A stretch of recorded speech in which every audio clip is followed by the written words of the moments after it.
በምድር ላይ ያለ ነገር ሁሉ ጠፊ ነው ያላ ፊት ሲቀር። ስለዚህ ያላ ፊት ምድር ላይ ነው ያለው ማለት ነው። ምን ማለት ነው? ወደ ምትሄደው እንዲህ በምድር ላይ ያለው ሲጠፋ ይሄ እኮ ማለት ይኸውልህ የትንሣኤ ቃል እንዳጠቃላይ በጣም ታሳዝናለህ። አላህ ከአርሽ በላይ ከሆነ ያለው ብለህ የምታምነው ጀሃነምን ደግሞ በእግሩ ይሞላታል ብለህ የምታስብ ከሆነ ከአርሽ በላይ ያለው አላህ እንዴት ነው ጀሃነምን በእግሩ ይሞላት? ሳዳት ከማል አንድ እጅ ነው አንድ እጅ ነው ያለው ብሎ ሳዳት ከማል ያወራበትን መረጃ ለፎይም ወይም ለነሱ ወይም ለኔ አንዲት ቪዲዮ ወይም አንዲት ድምፅ አሰማን። ዝም ብለህ ሚዲያ ላይ ወጥተህ አትቀደድ። አንድ እጅ ያለው ያለበትን አንዲት ቃል ቪዲዮ አንተ ጋር አይደለም። መጀመሪያ ጫትህን ተጉመጥመጥና አትፋ። መጀመሪያ አንተ መርሐባ طيب يا الله እጅ ሁለቱም ቀኝ ናቸው የሚለው እንዴት ይታያል ነው ሐዲሱ ትክክለኛ ሐዲስ ነው። መልእክተኛው ዓለይሂ ሰላቱ ወሰላም ከአንድ ጊዜ በላይ በተለያዩ ሐዲሶች ላይ አጽድቀዋል። ሰምታችሁ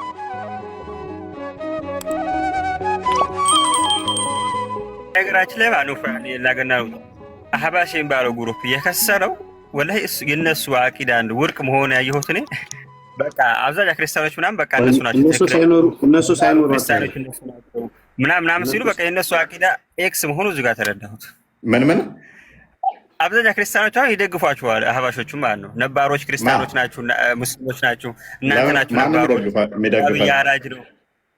አይ ወላ አብዛኛው ክርስቲያኖች እነሱ ከናንተ የተሻለ እንትን ናቸው። ቢያንስ እንደናንተ ገዳይ አይደሉም።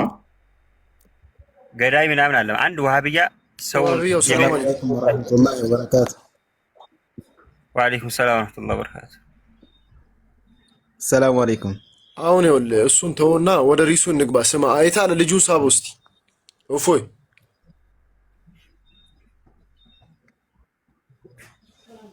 የትኛው ነው የሚስበው?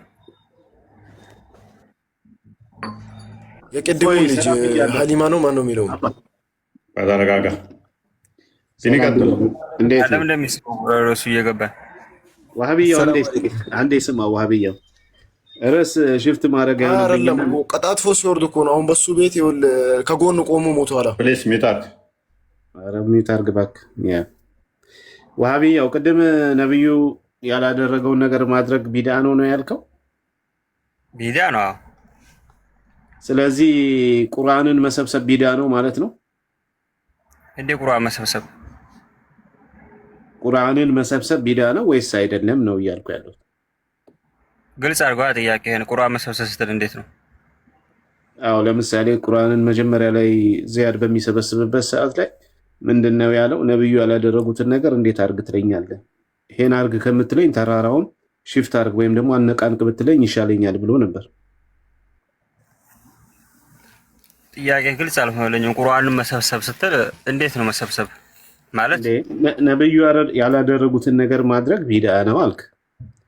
ኦኬ ቁርአንን ሰብስበው መሰብሰብ ስትል እንዴት ነው? ግልጽ አድርገው። እሺ ቁርአንን ሰብስቦ በአንድ ጥራዝ ማምጣት ቢድዓ ነው እያልኩ ነው።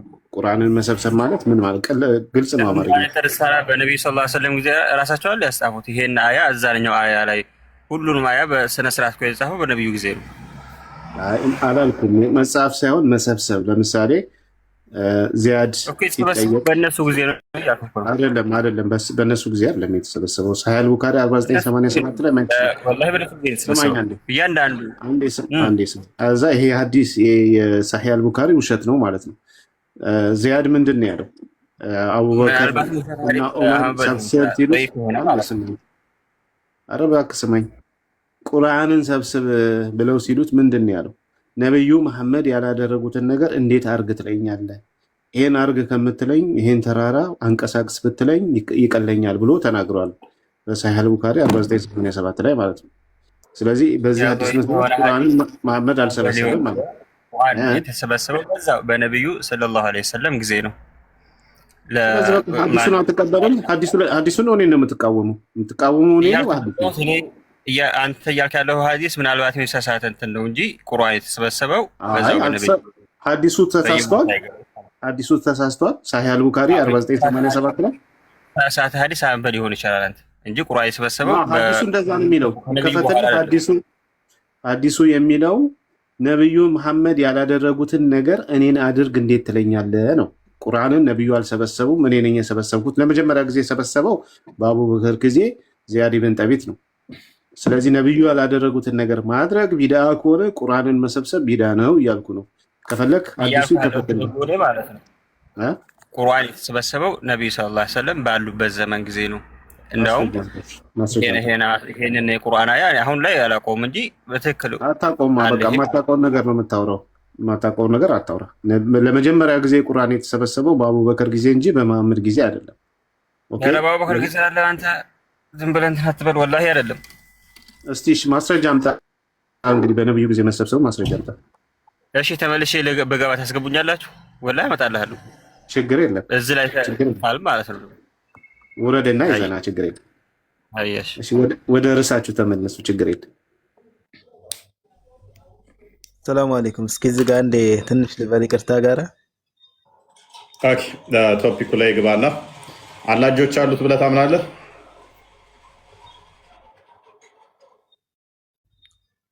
እኔን ነው ያ በዚህ ጉዳይ ላይ አቋም በሚከራከርስ ጉዳይ ላይ ነው። መጀመሪያ አላጆች አሉት ብለህ ታምናለህ? እነሱን የራሳቸው የሆነ ትርጉም አላቸው። እጅ ስንል የራሳቸው የሆነ ተዕዊል አለ እንጂ እጅ ቀጥታ እንደኛ አይነት እጅ አይደለም የምንፈልግበት። ወይም ደግሞ እኛም የማይመስል እጅ እኛን የማይመስል እጅ የማይመስል እጅ በዛም አይደለም ተረጉመው። ምን ተረጉመው ምንድነው ቅዋ ኃይል ምናምን ብለን ነው እንጂ እንደ ዑለሞች እንደፈሰሩት የምንፈስረው ይሄ እንደኛ እጅ አይመስልም እንጂ የኛን አይመስልም እንጂ ምናምን እንደዛ አይባልም። ስለዚህ አንድ አካል ኦኬ፣ አንድ ሰው አምላኬ እጅ አለው እሱም ሁለት እጅ ነው፣ ነገር ግን የኔን አይመስልም፣ ግራና ቀኝ እጅ አለው፣ 5 ጣቶችም አሉት እጆቹ ቢል ይሄ አንተን አላህ ሊሆን ይችላል? በፍጹም ይሄ ሙስሊም ሊሆን አይችልም። ኦኬ፣ እንደዚህ በማለቱ ይከፍራል ማለት ነው። አዎ፣ ከእስልምና ውጭ ነው። ለአላህ ሱብሓነሁ ወተዓላ ምንድነው ለይሰ ከሚስሊ ሸይ፣ አላህ ሱብሓነሁ ወተዓላ የሚመስል አንዳችም ነገር የለም።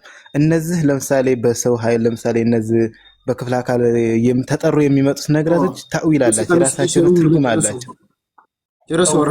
ምናምን እየተባለ ነው የሚተረጉመው። ሌላ ነገር እንደዚህ እጅኛ እጅ አለው ታሪክን ተወዳምጠኝ ከድር ጣልቃ ትግባ። ቆይ አንተ ታምናለህ አይደል? እጅ አለው ብለህ ጨርሰው ብለው አዲሱን ጨርሰው ብለው እንዲህ ለይሰ ከሚስሊ ሸይኡን ወሁወ ሰሚዑ አልበሲር ቁርአን ነው። ሐዲስ ቁርአን ነው። ሱረቱ አሹራ ላይ ቁጥር 11 ላይ 42ኛው ሱራ ቁጥር 11 ጨርሰው እሱ ሰሚ ተመልካች ነው። አምሳያ የለው። ለይሰ ከሚስሊ ሸይኡን ወሁወ ሰሚዑ አልበሲር ምን ማለት ነው? እርሱ አላህን የሚመስለው የለም። ሰሚ እሱ ደግሞ ሰሚና ተመልካች ነው ማለት ነው። እዚህ ጋር ደግሞ ሰሚና ተመልካች ስለ ለምሳሌ አሁን አንተም ታያለህ እሱም ደግሞ ያያል ምናምን ብለህ ልታመጣ እኛም ለምሳሌ የምናየው ምንለው በምንድን ነው? በአይን በቢሊየን ይሄ እነዚህ ነገራቶች ተጠቅመን አላህ ሱብሓነሁ ወተዓላ ደግሞ ያያል ምናምን ስንል ደግሞ እነዚህ ነገራቶች ተጠቅመው አይደለም በፍጹም። ይሄን ደግሞ የዑለሞቹን እና ኢማሙ ጦብራኒ እነዛ ተፍሲራቸውን ገባ ብለህ ማየት ትችላለህ። ዝም ብሎ ይሄ አሁን ብለን የፈሰሩት ነው። እሺ ይኸውልህ ጨረስከው እኮ ይሰማል ያያል አልከኝ። እሺ እኔ ማን ነው? እሺ አንተ አላህ ያያል ሲል ከፍጡር አንድ ነው ያለ ማን ነው? አላህ ያያል ሲል ለይሰ ከሚስሊሁ ሸይኡን አለ። አላህ ማን ነው አይመስልም አለ። ግን ይሰማለው አያለው አለ። እሺ እና ታዲያ ምን የሚያመሳስለው ነገር አለ ከኛ ጋር? መስማቱና ማየቱ አይን አለው ወይ ጆሮ አለው እያልክ ነው አይደል? የኛ ማየት እኮ ምን ማለት መሰለ? የኛ ማየት ምን ተጠቅመን ነው? ያይን ብሌን ተጠቅመን ብዙ ነገራቶችን ተጠቅመን እኮ ነው እኛ የምናየው። ያው ሆነን ብዙ ነገራቶችን የአላህ ሱብሓነሁ ወተዓላ ማየት የሚለው ሲፋው ደግሞ ምንድነው? የራሱ የሆነ ባህሪ አለው።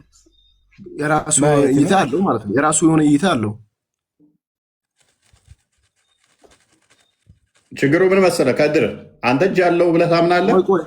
ቆይ አንተ ዝም በል አንተ አንዴ እኮ አለው ብለህ ታምናለህ? ወይ ጣልቃ ትግባ፣ የጠየኩት ነው እናውራ አንዴ እኮ መልሳ ቅድሚያ በሐቂቃው አላህ እጅ፣ እግር፣ አይን፣ ጆሮ የሚባሉ አሉት ብለህ ታምናለህ? አላህ የገለጸውን ሁሉ ገልጻለሁ። አላህ ያልገለጸልኝ አልፈለፍልም። ለምሳሌ እጅ አለው ብለህ ታምናለህ? አዎ አምናለሁ። ኦኬ፣ እጆች ውስጥ ጣቶች አሉት? እሱን ያዘው። ቆይ አንዴ ከሱ ጋር እናውራ። ዝም ብለህ ጣልቃ አትግባ አንተ። እዚህ ጋር ለምሳሌ አንተ ተመልክቶ አይደለም ፕሊዝ እኮ እጆች አሉት ብለህ ታምናለህ? አንድ ልጠይቀው። አንተ እኮ ስለ እጁ ስለምኑ መጀመሪያ አንተ ምን አለ መሰለህ፣ መጀመሪያ አንተ ዳይፐሩን አውልቀውና ዳይፐር አውልቅና ይኸውልህ ሱሪ እኛ እናለብሳለን፣ ችግር የለውም። ገባህ? ስድቡን ትደርስበታለህ። አይደለም እዚህ ጋር መሰዳዳት መገለጫችሁ ስለሆነ በመሳደብ አጀንዳህን መራመድ አትችልም። ገብቶሃል አይደል? የምታምንበትን ነገር ወንድም የሰማኝ የምታምንበትን ነገር አሁን እምነትህን ነው እየጠየቀ ያለው። እምነትህን ነው እየጠየቀ ያለው። በእምነትህ አትፈር። ገብቶሃል አይደል? ያለውን አለው የሌለውን የለውም ብለህ ማለት ነው ያለብህ። ይኸውልህ አስረግጬ እነግርሃለሁ። ማፈር አይደለም አንተ የትም አንተ ሸዋውደህ ከሰው ጎን ቆማለሁ ማለት ተው። በመሳደብ እኮ መልሳንም እኮ ወንድማችን የሆነ እኔ እነፎይን ስለደገፍኩኝ ክርስትና በእኔ እይታ ክርስትና ትክክል ነው እያልኩ አይደለም። በዚህ ምድር ላይ ትክክለኛ እምነት እኔ አስተሳሰብ እስልምና ብቻ ነው። ሰዎች የሚሉበት እሺ፣ አንተ የትኛው ዑለማ ነው አንተ? ቆይ ዋቢያ ካፊር ነው ያለ? እስቲ ማስረጃ አምጣ። በየትኛው ቁርአን በየትኛው ሐዲስ ነው ዋቢያ ካፊር ነው ያለ? አላህን በአካልና በጅስም የሚገልጽ በቦታ በጊዜ የሚገልጽ በሙሉ አላህ ራሱ እኮ ነው የገለጸው። አላህ ራሱ እኮ ነው የገለጸው። አላህ ያገለጸውን አገልጽም አንተ አላህ ከአርሽ በላይ ለመሆኑ ስማ፣ ኢነላህ ዐለል ዐርሽ ኢስተዋ የሚለውን ታምንበታለህ አይደል? በደንብ እኛም እናምንበታለን። ነገር ግን አንተ አላህ ከአርሽ በላይ ነው ስትል በምንድን ነው? በምኑ ነው? እስኪ በዛቱ። እሺ፣ በዛ አንድ ብቻ ማስረጃ ከሰለፍ ወይም ደግሞ ከፈለከው ከታዋቂ ሙፈሲር አላህ በአካል ከአርሽ በላይ ነው የሚል አንድ ብቻ እስኪ ማስረጃ አስተን። ይሄው ከቁርአን በላይ ምን ልስት? በቁርአን ታምናለህ አይደል? በአካል ላይ ልማ አላህ ከአርሽ በላይ ነው የሚለው። እሺ አላህ ከአርሽ በላይ ነው የሚለው። እሺ አንተ ምን ብለህ ነው የምትፈስረው? ከዛ በኋላ በአካል አንድ ጊዜ ያስጨርሱኝና እኔን አንድ ጊዜ ተናገሩ ነው። ዝም ብለህ አንተ አንዴ ጣልቃ አትግቡ። ቆይ ይኸውልህ አላህ ከአርሽ በላይ ነው አይደል? እኛም እናምናለን ከአርሽ በላይ ነው። ምን ብለህ ነው የምታምነው? እኛ እናምናለን አይደል? ምን ብለህ ነው የምታምነው አንተ? ጠየቀኝ አይደል? ከአርሽ በላይ ነው በስልጣኑ በልዕልን ነው። በልዕልን ነው። በኃያልነቱ ከአርሽ በላይ ነው። ከሁሉም በላይ ነው። ከሁሉም አሁን አርሽ ወላይ የተፈለገው የፍጥራኖች መጨረሻ ስለሆነ ከሁሉም በላይ መሆኑን ለማረጋገጥ እንጂ ለሱ ቦታ ማጽደቁ ወይም ደግሞ ሊያርፍበት ወይም ደግሞ ቁጭ ሊልበት ወይም ደግሞ ሊቆምበት ብለህ በምትፈስረው መልኩም ሊሆን ይችላል። ለሱ ተገቢ ሆኖ አይደለም። ገብቶሃል አይደል? ስለዚህ አንተ በአካል አጽድቀሃል። በአካሉ ከአርሽ በላይ ነው ስትል በአካሉ የምትለው አንተ ይዝልኝና አንድ ማስረጃ ስጠኛለህ። አመጣለሁ። ቆይ አንዴ አዳምጠኝ። የትኛውን አንቀጽ ነው እንደዛ ብለህ እንትን የምትለው የምትፈስረው? ሱረቱ ጣሃ አንቀጽ 5 ሱረቱ ጣሃ ኢነላህ ዐለል ዐርሽ ኢስተዋ የሚለውን እኛ በአካል ብለን ከአርሽ በላይ በአካል ሆነ ብለን አንፈስረው። እሺ አላህ እኮ ይኸውልህ ከሰባት ቦታ በላይ በሰባት ቦታ እኮ ገልጿል አላህ ከአርሽ በላይ ለመሆኑ። እሺ ለዚህ ሁላ እስኪ አንድ ልትገመልሽ እስኪ ወንድሜ እንደ ተጨማሪ በጃሪሐዋ ላይ በተጠቀሰው ሐዲስ ፊሰማ የምትለውን እናንተ አላህ ከአርሽ በላይ ለመሆኑ ማስረጃ አድርጋችሁ ታመጣላችሁ። ፊሰማ የሚል እስኪ ዐለል ዐርሽ ኢስተዋና ፊሰማ የሚል ሁለት የተለያዩ አረፍተ ነገሮች እንዴት ነው አንድ አድርጋችሁ የምትሄዱት? እዚህ ጋር አይጣረስም እርስ በርሱ። አዳምጥ፣ ተረጋጋው። አዳምጥ፣ ችግር የለውም። ምን ላስታርቀው? ከሌሊቱ አንድ ሶስተኛ ወደ ቅርቢቱ ሰማይ ሲመጣ ፊሰማ አይን አላህ ሲላት ፊሰማ አለች። ስለዚህ ሰማይ ውስጥ ይገባል። ከሌሊቱ አንድ ሶስተኛ ደግሞ አንድ ጣልቃ አትግበስ። ይኸውልህ እነ ረበኩም ለዚ ከለቀ ሰማዋት ወለርድ ፊ ሲተት አያም ሱመ ስተዋ ዐለል ዐርሽ አለሽ። ይሄ ምን ብለህ ትፈስረዋለህ? እስኪ ምን ብለህ ትፈስረው አንተ? እስከተል ስለኔ አይደለም ስለ አንተ ነው የጠየኩህ። ምን ብለህ ነው የምትፈስረው አንተ? አጠቃላይ አልኩህ እኮ አላህን በዛትም ይሁን በአካል በሚገልጹ አሻሚ የሆኑ ሲጀመር እነዚህ ቁርአኖች አሻሚ የሆኑ ናቸው። ገብቶሃል አይደለ? ስለዚህ አሻሚ የሆኑ ቁርአኖችን እኛ ዑለሞቻችን የሚፈስሩበት የሆነ አፈሳሰር አለ። እስኪ እዚህ ጋር አንድ ጥያቄ ጠይቅህና ይኸውልህ ጌታዬ አላህ አንተ ጌታዬ ከአርሽ በላይ ነው ብለህ የምታስብ ከሆነ የሆነ ቦታ ላይ ደግሞ እናንተ የምትፈስሩት ጀሃነም አልሞላሁም ስትል ክብር እግሩን አላህ እግሩን በማስገባት ሌላ ቦታ ለምን ትሄዳለህ? ይሄ መልስልኝ። ያው የተያያዘ ነው ገብቷል። ስለዚህ ጀሃነም እግሩን አስገብቶ የሚሞላባት ከሆነ ጀሃነም እንግዲህ ጊዜ ቦታ በሚባለው ውስጥ ነው ያለው አይደለም እንዴ? ወለ ሰማኝ ጊዜ ቦታ በሚባለው ውስጥ ነው ያለው ጀሃነም አይደል እንዴ ያለው? ስለዚህ ዓለም ውስጥ ነው ያለው። ስለዚህ አላህ እግሩን ዓለም ውስጥ ያስገባል ማለት ነው። በምን አይነት ሁኔታ ከአርሽ በላይ ያለው አላህ እንግዲህ ዓለም ውስጥ ከሆነው ከምድር በታች ያለው ጀሃነም ውስጥ እንዴት ነው እግሩን የሚያስገባው? እስኪ ያስረዳኝ። በቃ እንደዚህ ነው የተማርከው? ለምን መልስ እንጂ ወላሂ በጣም ታሳዝናለህ። ወላሂ አላህ ከአርሽ በላይ ከሆነ ያለው ብለህ የምታምነው ጀሃነምን ደግሞ በእግሩ ይሞላታል ብለህ የምታስብ ከሆነ ከአርሽ በላይ ያለው አላህ እንዴት ነው ጀሃነምን በእግሩ የሚሞላት? ሱረቱ ጣ አንቀጽ 5 እንደዛ ብለህ ፈሰርከልኝ አይደል? እሺ ያንን ሁለተኛውን ደግሞ ፈስርልኝ። አንተ ፈስርልኝና መልስ ልስጥህ። አንዱን እየጨረስክ ወደ አንዱ እንሂድ። ገብቶሃል? እዚህ ጋር ችግራችሁ እናንተ አንድ ነገር ስትጠየቁ አንዱ 10 ቦታ ነው የምትዘሉት። ገብቶሃል? አንዱን ነገር ያጸደቀውን ነገር የዘለለው ማን ነው? አንዱን መልስ። የዘለለው ማን ነው? አዳምጥ። የዘለለው ማን ነው? እዚህ ጋር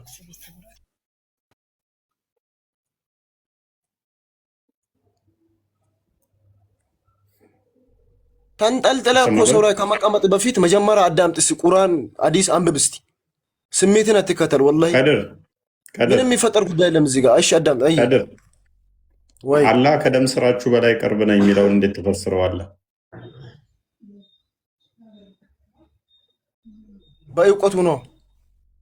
ኬታ መጣ? በእውቀቴ ያለበት አለ። እኔ በእውቀቴ ነው ከደም ስራችሁ ከአርሽ በላይ ነው ሲል እዚህ ጋር ሲሆን ታዊል ታረጋላችሁ። እዚህ ጋር ሲሆን በምትፈልጉት መልኩ ተፈስሩታላችሁ። ላይሰ ከሚስሊ ሻኡ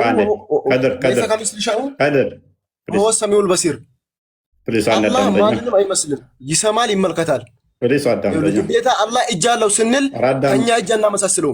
ኧረ አዳምጠን ያመሳስል አልወጣኝም። አሁን ደግሞ ሌላ ሽፍታ አሁን ሱረጣን ቁጥር 5 ወይንም ደግሞ ሱረቱ አራፍ 54ኛውን ጠቀስክና አራማኑ ለአርሽ እስተዋ የሚለውን ጠቀስክና አላህ ከአርሽ በላይ ነው። በምኑ? በዛቱ። ግን አንድም ጥቅስ የለም ቢዛቲሂ የሚል አለ ከአርሽ በላይ ሲል የለም። ኦኬ ግን በዛቱ ብለው ተስማማው። በዛቱ ሆኖ ከአርሽ በላይ እንዳንተ አረዳድ በወስደው ነው። አሁን ለምሳሌ አላህ በሁሉም ቦታ አለ የሚሉትን አርጉመንት ቢይዝ እኔ ለምሳሌ አዎ ከዛ ከአርሽ በላይም አለ ግን እዚህም አለ ማስረጃ ቢባሉ ከአርሽ በላይ እንዳለ እሱን አርሽ ላይ እንዳለ ያመጡብሃል። ሁለተኛ ደግሞ እዚህ ለመኖሩ ሲጠየቁ ሱራ 50 ቁጥር 16 ላይ ከደም ጋናችሁ ከደም ስራችሁ ይልቅ እኔ ቅርብ ነኝ ይላል። ስለዚህ አላህ እጅግ ለእኔ ቅርብ መሆኑን ማምጣት ይቻላል። ከምንም በላይ ደግሞ ሱራ 55 ቁጥር 26 ላይ በምድር ላይ ያለ ነገር ሁሉ ጠፊ ነው። ልክ አስተውል። በምድር ላይ ያለ ነገር ሁሉ ጠፊ ነው የአላህ ፊት ሲቀር ይላል። በምን ላይ ያለ ይጠፋል ይላል? በምድር ላይ ያለ ነገር ሁሉ ጠፊ ነው የአላህ ፊት ሲቀር። ስለዚህ አላህ ፊት ምድር ላይ ነው ያለው ማለት ነው። ምን ማለት ነው? ወደ ነው የምትሄደው? በምድር ላይ ያለው ሲጠፋ ይሄ እኮ ማለት ነው የትንሣኤ ቀን እንዳጠቃላይ ዓለም ሲጠፋ። ስለዚህ አላህ በምድር ላይ ነበር ማለት ነው። እፎይ እዚህ ጋር ሁሉም ነገር ሲጠፋ የአላህ ፊት ብቻ ይቀራል የሚለውን ያምንበታል። ታምንበታለህ ወንድሜ? አንተ ምንም እንዳታወራኝ። አንተ አርፈህ ሚዩት አድርገህ ቁጭ በል። አይደለም እስኪ ታምንበት ከሆነ እዚህ ጋር እስኪ አምንበታለህ። መጀመሪያ የጠየቅኩህን መልስልኝና ይኸውልህ ከአንተ ጋር አወራለሁ። እዚህ ጋር አንድ የገባሁት አንተን ፈልጌ ነበር። ስትወርድ ደግሞ ሳበው ብዬዋለሁ ማለት ነው። ሁሉም ነገር ሲጠፋ የአላህ ፊት ብቻ ይቀራል። መልስልኝ። መጀመሪያ የጠየቅኩህን መልስልኝ። አንተ እኮ ዋቢያ ካፊር ነው። የተኛው እኛ እኮ ግልጹን ልንገርህ ወላሂ ነው ብዬ የምነግርህ የተኛው ሙፈስር የተኛው አሊም በአላህ ከአርሽ በላይ በሆነ ያላመነ ካፊር ነው ያለው አንድ ማስረጃ አውጣልኝ።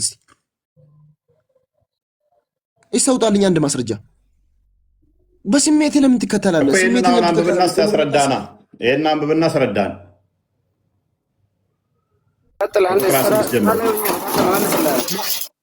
እስኪ መልስልኝ። አሁን ያልኩህን ፈስርልኝ አንተ ያን። እሺ የራስን ሆነ ሰጠው። እሺ ለዚህኛው መልስልኝ እኮ ይሄንን አስረዳና።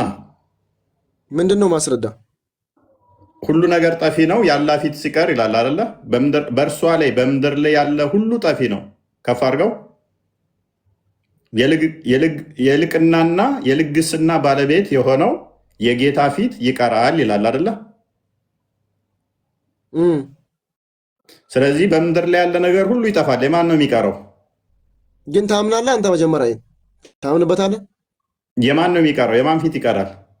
አላህ ይቀራል እንደማለት ነው። አላህ ይቀራል። ለምን? አይደለም። አዳምጠኝ መጀመሪያ። አይደለም ነው የተኛው አላህ የሚለው ፊት ነው የሚለው አላህ ነው የሚለው።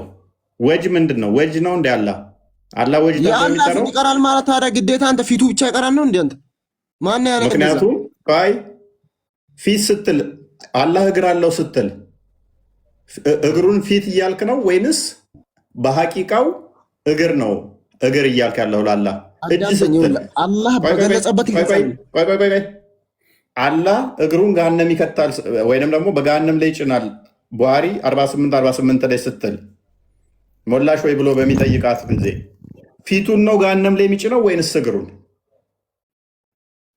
አሁን ወዴት ነው የምትሄደው? ምክንያቱም ወዴት እንደሄድኩ አሁን ገብተዋል። ፊት ስትል ወጅ ስትል ለአላህ ወጅ ነው። ቀደም ስትል ስለምንድን ነው የምታወራው? ሰይድ ፕሊስ ገና ከመግባት ስርዓት ልመድ። ቅድሚያ ወጅ ስትል ፊት ነው። ቀደም ስትል እግሩን ብቻ ነው። የድ ስትል እጁን ብቻ ነው። ስለዚህ ባያስተውል እጁ ሲቀር ሁሉም ይጠፋል ካልክ የአላህ እግርም ሆነ ሌላው አካላቱ እንዳለ ይራገፋል። እሱ ብቻ ሳይሆን ዋና ቶፒኬ ፊቱ ምን ላይ ነው ያለው ማለት ነው? ምድር ላይ ነው። ኢቭን አላህ ነው ብለህ ብተረጉመው እንኳን ፎርሴክ ኦፍ አርጉመንት ወጅ የተባለው አላህ ነው ብለህ ብተረጉም እንኳን በምድር ላይ ያሉት ሁሉም ይጠፋሉ። ምን አላህ ይቀራል? አላህ ምድር ላይ ነበር ማለት ነው። የቱ ጋር ነው እንደዛ የሚለው? አላህ ምድር ላይ አለ የሚለው የቱ ጋር ነው? በእርሷ ላይ ያለ ሁሉ ጠፊ ነው። ከፍ አድርገው። የልቅናና የልግስና ባለቤት የሆነው የጌታ ፊት ይቀራል። ድገማው እስቲ። ዝቅ አድርገው። በእርሷ ላይ ያለ ሁሉ ይጠፋል ወይንም ጠፊ ነው። የልግስና ወይንም የልቅና ባለቤት ፊት ብቻ ይቀራል ይላል። በሱ ላይ ያለው ማለት በሱ ላይ ምድር የቱ ጋር ነው? ዝቅ አድርገው ከቁጥር 26 ጀምሮ 27 25 ከጌታችሁ ጸጋዎች በየትኛው ታስተባብላላችሁ እያለ ይመጣል። ከዛስ በእርሷ ላይ በምድር ላይ ያለ ሁሉ ጠፊ ነው። አይ እነሱ ብዙ ቦታ የሚሳሳቱት አላቸው። ይሄም ብቻ አይደለም። ለምሳሌ አሁን በሽር ይጨርስ እስቲ፣ ቆይ አርጉመንቱን ይጨርስ እሱ። አልጋ ገባችሁ ስለሚል ስለዚህ ያላህ በምድር ላይ የሚሆንበት አለ ማለት ነው። ይኸው እዚህ ጋር የተፈለገበት እፉ ያው ለአንተ ምንም ባስረዳም ይኸውልህ እዚህ ጋር ጥቅምም የለውም። አንተ ይኸውልህ በመጀመሪያ ይኸውልህ አላህ ሂዳያ ይስጥህና ማለት ነው። ታሳዝነኛለህ አንተ ማለት ነው። ገባህ? ለምን በለኝ። ቆይ አሁን ላቅልልህ አሳዘንከኝ። እኔ ብዙም ፕሬዠር ማሳረፍ አለ። አንድ ሰው እንዳላወቀ ካወቅኩኝ ማለፍ እኔ ብዙም አይከብደኝም። ኤኒዌይስ አላህ ከአርሽ በላይ ነው ብለህ ነው የምታምነው አይደለ? አላህ ከአርሽ በላይ ነው ብለህ ነው የምታምነው አይደለ?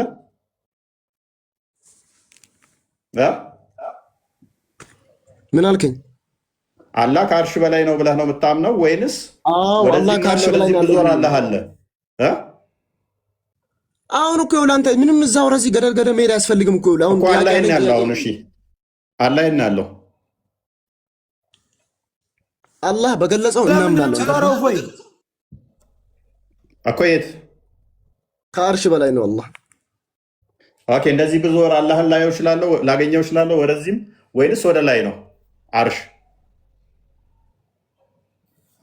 እሱን ገና የተማርኩ ነው። ተምሪ ደግሞ እመጣለሁ። ችግር የለም እሱ አለ እንደዛ። እሺ እንደሚሸየው በቀራ ላይ ቁጥር 115ን ክፈትልኝ።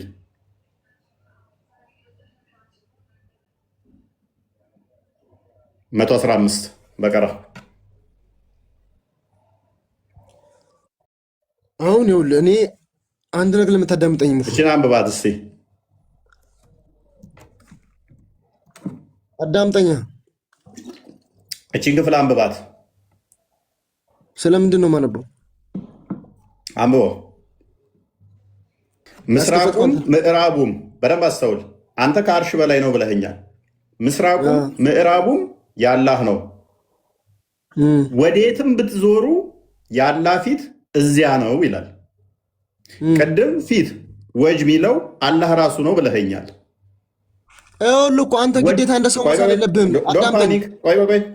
ሆልዶን ለይሰ ከሚስሊ ሸውን ለይሰ ከሚስሊ ያለ እኮ በቃ እኔ ማንንም ይመስላል ብዬ እዚህ ጋር አንተ ይኸውልህ ቀጥታ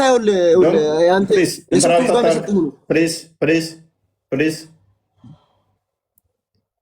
ያላህ ፊት ወዴትም ብዞሩ እዛ አለ ይላል። ወደ ቀኝም ወደ ግራም ምስራቅም ደቡብም ብዞሩ ያላህ ፊት እዛ። ፊት የሚለው ደግሞ ያላህ ፊት የሚለው አላህን የሚወክለው ብለኸኛል። ስለዚህ ወደዚህም ብዞር አላህ እዚህ ነው፣ ወደ ታችም ብዞር አላህ እዚህ ነው፣ ወደ ላይም ብዞር አላህ እዛ ነው። ስለዚህ ለምንድን ነው ከአርሽ በላይ ነው ብለህ የምንሞግተው? አላህ በሁሉ ቦታ እያለ ይኸውልህ እኮ አንተ ያመሳሰልከን ያለውን እዚህ ጋር ለምን አንተ አዳምጠኝ? አላመሳሰልኩም።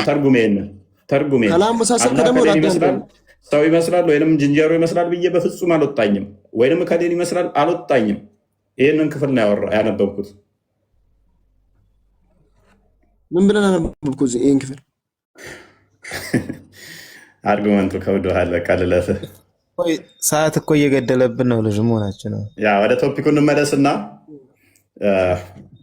ቶፒኩ እንመለስና አላህ እጆች አሉት ብለህ ታምናለህ? ሁለት እጆች አሉት ብለህ ነው የምታምነው አይደለ? አሁን ልጠይቅህ ነው የመጣሁት። እኔ አዳምጠኛ እንዲ እፎይ፣ እኔ አንተን ጥያቄ ማታ አስገብተኝ ጥያቄን ሳትመልስልኝ አውጥተኛል። ተው ችግር የለውም። አስገብቼ ዝም ብዬ ነው ላስወጣ አልችልም። ምክንያቱም መጨረሻ ላይ ከነበር ጥያቄ ተቀብዬ ነው የምወጣው ሁሌ። አልተቀበልከኝ፣ ወላሂ አልተቀበልከኝ። አሁን ቶፒኩ ላይ ግባ። አላህ ሁለት እጆች አሉት ብለህ ታምናለህ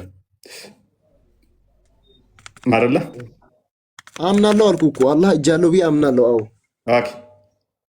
እጅ ማለት ምን ማለት ነው? አብራራልን እስኪ። ምክንያቱም እኔ እጅ ማቀው የፍጡር ነው። ስለዚህ ለፈጣሪ የፍጡርን ስያሜ ስለሰጠህ ማንንም አይመስልም ስላልክ ደግሞ እጅ አለው ስትል ምን ማለት እንደሆነ አስረዳኝ። አላህ በገለጸበት እገልጽልሃለሁ። አላህ ያልገለጸውን እዚህ ጋር አምጥቼ አልፈላፍልልህም። ምክንያቱም ምንድነው እጅ ማለት? እጅ ማለት ምን ማለት እንደሆነ አስረዳኝ። እጅ ማለት እጅ ነው። እጅ ማለት ይሄ ነው። ስለዚህ አላህም እጅ ይሄ ነው። እጅ ማለት እጅ ነው። አልወጣኝም እንደዛ። ለምን ታመሳስላለህ? አሁን እዚህ ጋር አንተ ነፂብ ለማስጣን ነው። ገባ እኮ አስረዳኝ እያልኩ እኮ ነው፣ እየለመንኩ ነው። እኔ ፍጡርን ነው የማውቀው። ፕሊዝ ጨለማሸሽገው እኮ ምንም ያለው ስትል ምን እያልክ ነው? ራስን ወጣ አድርገህ እኮ ብታወራ ችግር የለውም እኮ። ጨለማሸሽገው ይኸውልህ ምንም ያውቀውን አንድ ሁለት ከማንበታበት ማለት ነው።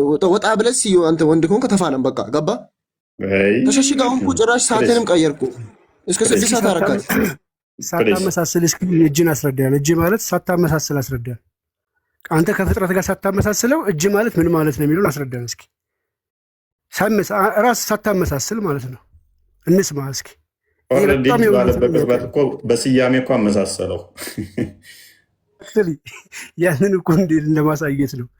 እስኪ አንተ ራስህ ሊናን ተጠቅመህ ሳታመሳስል ከፍጡር ጋር እጅን አስረዳ እኮ። ይኸውልህ አላህ ሱብሓነሁ ወተዓላ እጅ አለኝ ብሏል። አዎ እጅ አለው። ጥፍር ነው፣ እንዲህ ነው፣ እንዴት ነው? አመሳሰልከው። አላህ እጅ አለው ስላልኩት እጅ ነው። ችግር የለውም። ስንት እጅ ነው ያለው? አሁን ጥያቄ ላለመጠየቅ ነው እንደዚህ የምትሉት? ስንት እጅ ነው ያለው? እስቲ የተኛው አንተ ካፊር ነው ሙስሊም ቤት ገብቶ ጥያቄ አለኝ ብሎ ጥያቄን ሳይመልስ ከድር አይ ነው ፓኒክ እያደረክ ነው። አይ አይደለም እኮ ያንተ ይገርመኛል እኮ ወላሂ። አንድ ቀን የሰውን ጥያቄ አትቀበልም። ሁሌ የራስህ ነው። ይሄ እኮ ራሱ ደግነት ነው። መጨረሻ ላይ ሁሌም ተቀብዬ ነው የምወጣው። ረጅም ተቀበለኛ ጥያቄ ነው። ይኸውልህ ባልተናገር ነገር ይኸውልህ አንተ አዳምጠኝ ይሻል። ቆይ አዳምጠኝ። ይኸውልህ እኔ እናንተን አካባቢ ጠንቅቄ ነው የማውቀው። ጥርሴን የነቀልኩበት ነው። እዚህ ሚዲያው ላይ ፕሊስ 1 2 ዓመት 3 ዓመት ቆየሁኝ እና ካሄዳችሁን ጠንቅቄ አውቀዋለሁ። ገና እንደገባ ያደረግከው ነገር ምንድነው? ስትሮማ ፋላሲ ነው የሰራኸው። ለእነሱ ፕሊስ አንተ ምክንያቱም አታውቀውማ። ፕሊስ እንደማላውቀው እኮ አሳየሁህ እኮ እውቀት ምን እንደሆነ አሳየሁህ። ስትሮማን ፋላሲ ሰርተህ እኔ ያነሳሁትን ጥያቄ ትተህ ሱረቱ አሹራ ላይ ቁጥር 11 ላይ ያለውን ጠቀስክና ተርጉም አልከው። ማንን ነው? የሆነን ልጅ እዛ ውስጥ ፕሌስ ወደዛ የሄድክበት ሽፍት ያደረክበት ያንን ተጠቅሜ አመልጣለሁ ቶፒኩን ቀይራለሁ ነበረ። ከዛ ወደ ሌላ ቶፒክ ውስጥ ወሰድከው። ስለ አርሽ አላየት ነው ምናምን አልነበረም ቶፒካችን። ፕሊዝ እንዳስወጣህ አትገፋፋኝ። ስለዚህ ሽፍት ብታደርግም እኔ አንተን መንገድ ተከትዬ ልመታ እንደምችል ላሳየህ ነው የተከተልኩ እንጂ ቶፒኬ አይደለም ነበር። ወደዛ ስትሄድ ግን እንደማታቅ ላሳየህ ብዬ ነው የተከተልኩ። እንደማታቅ ለማሳየት ነው። እንደሚያቅ ጎረህ ቶፒኩን ሽፍት አድርገህ ወደዛ ስለገባ የትም እንደማታመልጥ ለማሳየት ነው። ቶፒኩ ላይ ገባውን ቶፒኩ ላይ ማውራት ከቻልክ ቶፒኩ ላይ እናወራለን። አዳምጠኝ። ተመሳሳይ ነገር ማንሳት ከፈለግ ክርስትናውም ላይ እያነሳ ማብራራት ትችላለህ እኮ። እኔ አመጣጤ ስለ ስላሴ ልጠይቅ ነበር ማታም ዛሬም ሸፈንከብኝ። በቃ አንተ ያቀረብካትን ጥያቄ ሳትመለስ አጋጣሚ ይችላል። አንድ ነገር ልንገርህ፣ 4ኛ ክፍል የሚማር ተማሪ የ8ኛ ክፍል በግድ አንብብ ተብሎ ይሰጠዋል? ታዲያ 4ኛ ክፍል ከሆንክ እንደዛ ነገር ይሰጠዋል ወይ? አይደለም፣ አዳምጠኝ። ለአንተ ምሳሌ ነው የሰጠው። አይ እኔ 8ኛ ክፍል የደረስክ መስሎ የነበረ ኡስታዞችም አክቹዋሊ 6ኛ ክፍል ነው ያቆሙት። ምንም ማድረግ አይቻልም። ጀግና ወጣ ብለህ ስንቴ ውይይት ቀረበልህ? 4ኛ ክፍል ካቆምክ ጋር ምን እናድርግ? 8ኛ ክፍል ገና ይላል። 4ኛ ክፍል ካቆምክ ምን እናድርግ? እኔስ ቶፒኩ ላይ መግባት የሚችል ካለ ማውራት ትችላለህ። ቶፒኩን የሆነች አንድ 30 ሰከንድ እፎይ ሁል ጊዜ መልስ መጨረሻ ላይ ይመልሳል። የምናውቀው ነው። አንድ ነገር ግን የምነግራችሁ ከ6 ሰዓት ከ7 ሰዓት በላይ ቀን እፎይ ከመክፈቱ በፊት ተሰብስበው መምህራን ሙስሊሞች ኑ ጥያቄ ያላችሁ ተብሎ የፈለጋችሁትን ጠይቁ ተብሎ እስልምና ሳይነሳ አንድም ሳይነሳ ቤት ተከፍቶ ይጠበቃል። አንድም ዝር የሚል የለም። የተወሰኑ ሰዎች መጥተው ይሄዳሉ። ምክንያቱም ጥያቄ ይኖሯቸው ሳይሆን ክርስትና ላይ እስልምና ሲነሳ ሀሳብ ሽፍት የማድረግ ብቻ ነው ዋናው ስራ። እያየን ያለን ኤቭሪዴ ነው። በቀን መምህራን ቁጭ ብለው ኑ ጠይቁ። ከ7 ሰዓት ከ8 ሰዓት በላይ ነው። እነዚህ ነገር ላይ መታችሁ ጠይቁ ስትባሉ መጠየቅ ነው። ልክ እዚህ መጥቶ እስልምና ላይ ሲነሳ ሀሳብ ሽፍት ለማድረግ ከሆነ አይሰራም። ሰው ፕሮግራም አለው። በፕሮግራሙ ነው የሚገባው። እፎይ ያን ነገር ለማስያዝ ነው የሚገባው። መጨረሻ ላይ ጥያቄ ትጠይቃላችሁ። አዎ ይቀበላል። 2ም 3ም 4ም ጥያቄ ይቀበላል። ከዛ በላይም የሚቀበልበት ጊዜ አለ። ስለዚህ እንደዚህ አይነት ፖለቲካ አትስሩ። ያ ቶፒክ ሽፍት ማድረግ ላይ እኮ ጀግና ናቸው። ኤኒዌይስ አይ ነው ያው እኔን ትሪክ አያደርጉኝም። አክቹዋሊ እኔን ትሪክ ስለማያደርጉ ደስ የሚለው ሁኔታ ማለት ነው። ኦኬ በሽር ሰይድ እንኳን ደህና መጣችሁ። እንኳን ደህና ቆያቸውኝ። መልካም። አላህ እጆች አሉት ብለህ ታምናለህ? አላሁ ስብሐነ ወተዓላ እጅ ብሎ ራሱን የገለጸበት ቅዋን ምናምን ለመግለጽ ነው እንጂ እንደኛ አይነት እጅን ለመግለጽ ወይም ለመጠቀም ያንን ለማሳየት አይደለም። ግን ምንድነው ቅዋ ኃይል እያልን ነው ተረጉማቸው። እዚህ ኢንተራፕት ላድርገህና እኛን ማይመስል ራሱ እኛን ማይመስል እጅ አለው ብለህ ታምናለህ? እንደዛ ብያለሁ። ኦኬ ስለዚህ እጅ የሚል የለውም ማለት ነው። ኦኬ እኔ ለፈጣሪ ግራና ቀኝ የሆኑ ክፍለ አካላት ወይንም እጆች አሉት፣ ጣቶች እሱ ላይ ተገጠሙ የሚቆጠሩ አሉት ብሎ የሚያምን ካለ ፍጡር ነው። ይሄ የፈጣሪ ባህሪ አይደለም ብዬ አምናለሁ። አንተ እንደዛ ታምናለህ? እነዚህ የፍጡር ባህሪ ናቸው እንጂ የፈጣሪ ባህሪ አይደሉም እነሱ። እሱ አላህ ሱብሃነሁ ወተዓላ ምንድነው በፍጡር የሚመስል አይደለም፣ ወይም ደግሞ ከፍጡር አንዳችን ነገር አይመስልም። ፍጡር ደግሞ እሱን አይመስሉም። በቃ የአራት ነጥብ ነው። ምንም ነገር በቃ ለምሳሌ አሁን በአተም የሆነ ነገር ሊገለጽ ይችላል። እነዚህ የራሳቸው የሆነ ትርጓሜም አላቸው። በቃ ይሄ ደግሞ ዑለማዎችም ደግሞ ግልጽ አድርገው ያስቀምጡታል። ግን አሁን ዘመናችን ላይ እየመጣ እየተስፋፋ ያም ሁሉም በየራሱ እውቀት እየበተነ በየፈለገበት እየተረጎመ አሁን እንደምናየው ብልሽት ብሏል። አሁን ለምሳሌ ባለፈው ሆሱ ጋራ ተከራከራችሁ። ሆሱ ምን አለ? 2 እጅ ያለው ነው ብሎ የሚያምነው። ግን እስታዝስ ደግሞ እዚህ ጋር ኢትዮጵያ ሳዳት ከማል ይታወቃሉ። ሁሱ እናንተና ሳዳት ከማል ደግሞ ምን ብሎ ነው የሚያስተምረው? አንድ በቀኝ በኩል አንድ እጅ ነው ያለው ብሎ ነው የሚያምነው። ግን ሁለታቸውም በአንድ ደግሞ ላይ ከፍተው እንትን ይላሉ። እንደዚህ አሁን ዘመናችን ላይ የመጡት ዋህብያ ወላሂ ላዚም እስልምናን ለማጥፋት እንጂ ለማልማት አይደለም። ግን ምንድነው ምን ታረጋዋል? አሁን ሁሉም በየራሱ በየፊናው ነው የሚሄደው። የድሮውን እስልምና ያው መቼም ይሸራሸሩት ነው፣ ግን አይጠፋም። ስለዚህ የሳዳት ከማል አላህ ሁለት ቀኝ እጅ ያለው ነው፣ ግራ እጅ የሌለው ማለት ነው። ራይት። የሁሱ ደግሞ ግራም ቀኝም እጅ ያለው ነው።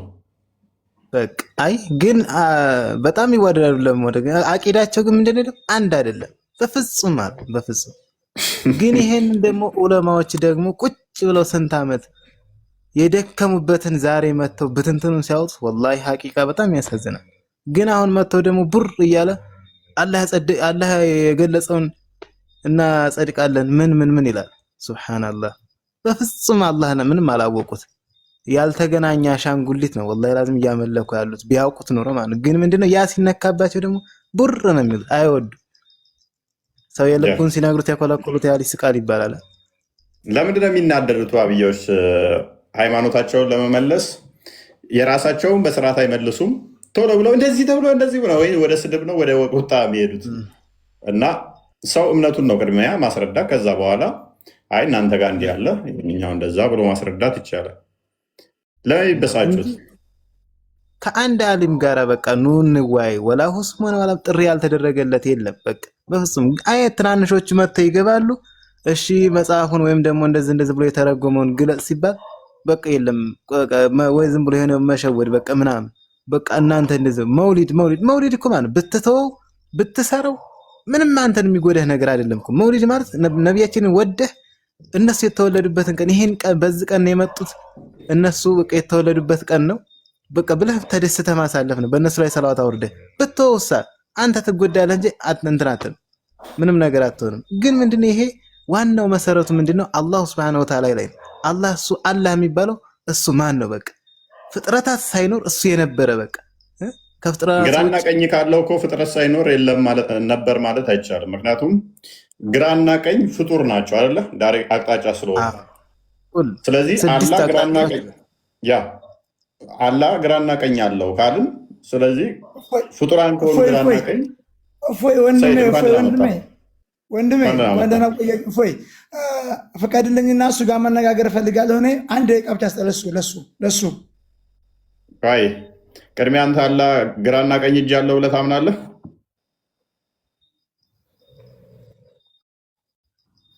ሁለት እጆች አሉኝ ብሎ ይገልጠዋል። ግን እጅ ማለት ወይም እንዳንተ እንደኔ አይደለም። አይንና አንተን ማይመስል ሁለት እጅ አለው አይደል? ዘወር አሉ ነው በቃ። ይሄ ንግግር ምንድነው? አልሸሹም ዘወር አሉ በቃ። እፎይ አንድ እድል ስጠኝ፣ እሱ ጋር ልነጋገር። እኔ ትነጋገራላችሁ፣ አስተላልፋለሁ። እኔ የራሴን ፖይንት አንዴ ልድረስበትና ለአንተ ጋር አወራለሁኝ። ይቅርታና አንድ ደቂቃ ስጠኝ። እሺ ቀጥል። አናግረኝ ስለ ሳዳት ከማልና ስለሱ ስላነሳው ጉዳይ ቀጥል እስኪ። ይጨርስ ጀምሮታል። አልሰማሁም። አሁን ለምሳሌ ሳዳት ሲያስተምር ለአላህ Subhanahu Wa Ta'ala ሁለት ቀኝ እጆች አሉት። ሳዳት ከማል አንድ እጅ ነው አንድ እጅ ነው ያለው ብሎ ሳዳት ከማል ያወራበትን መረጃ ወይም ለነሱ ወይም ለኔ አንዲት ቪዲዮ ወይም አንዲት ድምፅ አሰማን። ዝም ብለህ ሚዲያ ላይ ወጥተህ አትቀደድ። እስልምና እንደዛ አይደለም። በጥላቻ አይሰበክም። በቃ አይው እንደ አይነት ሰበካ አትስበክ። አሁን ስለ መውሊድ አንስተሃል። ነብያችን ሰለላሁ ዐለይሂ ወሰለም እነሱ የተወለዱበትን ቀኑን ንገረኝ አንተ። ይሄን ታወቅህ አንተ? ትክክለኛ ዓሊም ቀርተሃል አንተ። ታውቃለህ፣ እውቀተኛ ነህ አንተ። መልስልኝ ይሄን ብቻ አንዷን። መቼ ነው ረቢዑል አወል? በቀን 12 ነው። እሱም ደግሞ ምንድነው ኺላፍ አለ። ለምሳሌ አሁን በዑለሞች ላይ ኺላፍ አለ፣ ግን አብዛኞቹ ዑለሞች የተስማሙበት በረቢዑል አወል 12ኛው ቀን እድል ስጥህ። እኔ ያለ መረጃ ረቢዑል አወል 12ኛው ቀን ሳኛው ቀን እያልኩ እኮ ነው። ስንተኛው ቀን ላይ? 12ኛው ቀን ላይ። እርግጠኛ ማስረጃ ዝም በል ማስረጃ አውጣ እፎይ ትልቁ ላይ አድርገው። ኦኬ እንዳደርገው በዛው ምንም ነገር አልያዝኩም። እኔ አሁን መወያየት ከፈለክ ደግሞ ወደ ሌሎቹ ልካለሁ። እኔ አሁን ድንገት ነው ገባ ያልኩት። እኔ ልግለጥልህ እኔ ንገረኝ። የትኛው መልካም ቆይ ትገልጽለታለህ። እኔ በዛውም አንተንም ጠይቃለሁ። ቆይ እዚህ ላይ ሙጭኝ ለምን አስባለህ? ቆይ አንተ ቆይ አንዴ የምታውቀው የለህም። ዝም በል ነው አትለፍልፍ፣ ሰው አትሳደብ፣ አስወለም። አንድ እጅ አለ ያለበትን አንዲት ቃል ቪዲዮ አንተ ጋር አይደለሁም። መጀመሪያ ጫትህን ተጉመጥመጥና አትፋ። መጀመሪያ አንተ መርሐባ። እሺ ቆሻሻ ፕሊስ አራት ሳደብ ሰይድ እኔ ራሱ የሰማኋቸው ፕሊስ አዳምጣ። ስትነጋገር አንተ እውቀት ያለ ሰው ጋር ተነጋገር። እፎይ በእናትህ ኧረ በእናትህ አዳምጥ። ሚት አደረኩ እኔ ራሱ የሰማኋቸው ብዙ ቪዲዮዎች አሉ። አላህ እጆች አሉት፣ እጆቹ ቀኝ እጅ ነው ብለው ያሉ ብዙ አሉ። እንትና ራሱ ብሏል ኡስታዝ ኤልያስ ሳዳት ከማልን አይደን ነው ኤልያስም ብሏል ያለ እጆች ቀኝ እጆች ናቸው ብሎ የተናገረበት አለ። ሌሎችም አሉ የውጭ ኡስታዞችም ያለ እጆች ቀኝ እጅ ናቸው ብሎ የተናገሩበት። ስለዚህ ብዙም እንትን ሚል አይደለም ማለት ነው። ኤኒዌይስ ወደ ፖይንቱ እንመለስና አላህ እጆች አሉት ብለህ ታምናለህ? ይቅርታና እሱኛው ሁለት እጆች አሉት ያለበት ነው። ሁለት እጆች ያሉበት ካለ ክበበው። የሀባሾቹን ሳይሆን የዋብዮቹን ቀኝ እጅ ያለበትን ቼክ አድርገህ ቅድሚያ። ኤኒዌይስ ሰይድ አይ ብዙ ቪዲዮዎች አሉ እጆቹ ቀኝ እጅ ናቸው ብሎ የተናገሩ አሉ። በደንብ አሉ። እኔ ሳዳትን በጣም አዳምጠዋለሁ በፊት የአላህ ሱብሃነሁ ወተዓላ ቀኝ እጁ ናቸው ሁለት ግራ መች በያለ ኦፉ ደግሞ ባለፈው እንደ ወላሂ እንዴት እንደሳቁ ሱብሃንአላህ። አላህ ጥራት ይገባው። ዝም በል በእናትህ፣ ኧረ ዝም በል ይበቃል በእናትህ። እቺ መልስ ታመልስ አትማል ጎንበስ እሺ አንዴ ስድቡን ተውትና ፕሊዝ እናንተ መንፈስ አንተ ስርዓት አድርገህ አንተ አትሰዳደቡ። በጥላቻ ሰበካ የለም እያልኩ ነው ያለሁት እኔ። በቃ ቆይ እሺ ከኔ ጋር ቀጥል። እሺ ሰይድ ሰይድ ኑር እመለሳለሁ አንተ ጋር። እሺ ሶሪ ይቅርታ ሰይድ አህመድ አንዴ ማይክ ስላነሳ እፎይ አንድ ልንገር እፎይ ፕሊዝ ቆይ አዳምጣ። ሁለት እጆች አሉት ብለህ ነው የምታምነው አይደለ? እጅ ማለት እንዳንተ ወይንም እንደኔ አይነት እጅ የሚገለጽ አይደለም። ሁለት እጆች አሉኝ ብሎ አለ ሁለት እጅ አለው። ግን እንዳንተ ወይንም እንደኔ በእጅ እኔ ማንን ይመስላል ብዬ አልጠየቅኩም። ፕሊዝ አዳምጠኝ ፕሊዝ። እፎይ 3 ዓመት ሙሉ የምጠይቀው ይህንን ጥያቄ ነው። ፕሊዝ ሰይድ አህመድ ይህን ጥያቄ ብቻ ነው የምጠይቀው። ይህን ጥያቄ ጥያቄ ጠይቅ። 3 ዓመት ሙሉ ጠይቂያችሁ መልስ አላዘጋጃችሁም። 3 ዓመት ከጠየቁ ቆንጆ ነው። ስለዚህ ግራና ቀኝ ያለው ወይንስ ቀኝ ብቻ ነው? አሁን አንተ ጋር ማውራት አልፈልግም። ይኸውልህ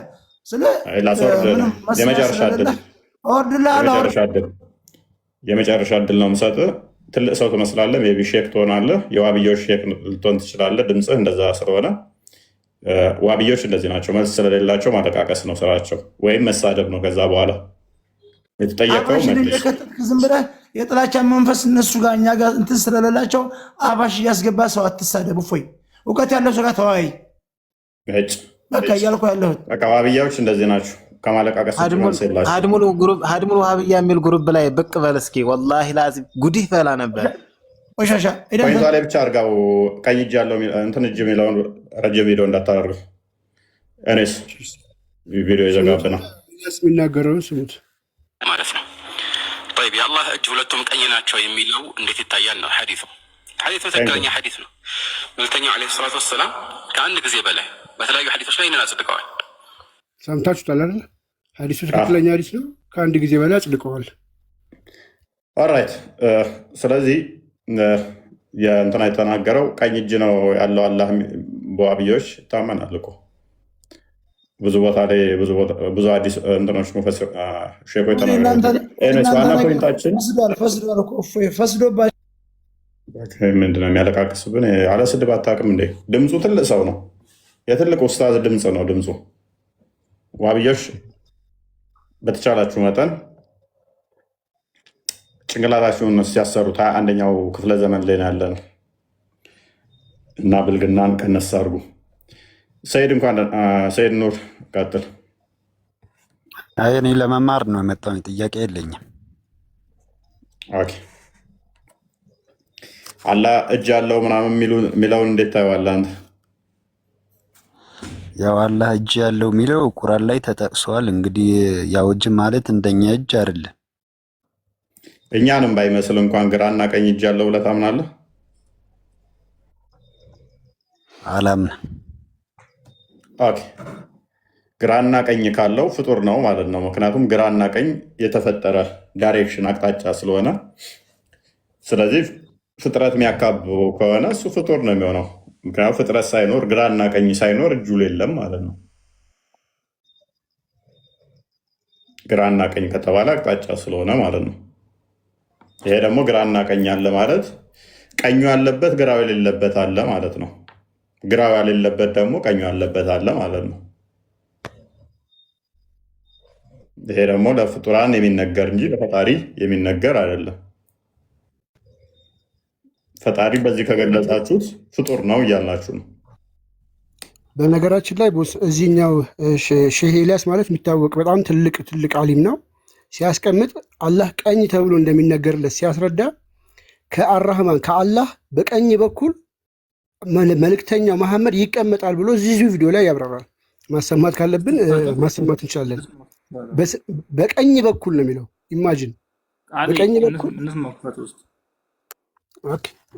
አይዘጋብህም ቦስ? አጭር አለት በቂ ነው። ስትራይክ ይሰጠናል። እኔስ ግራና ቀኝ እንዳለው የሚታመን ነው።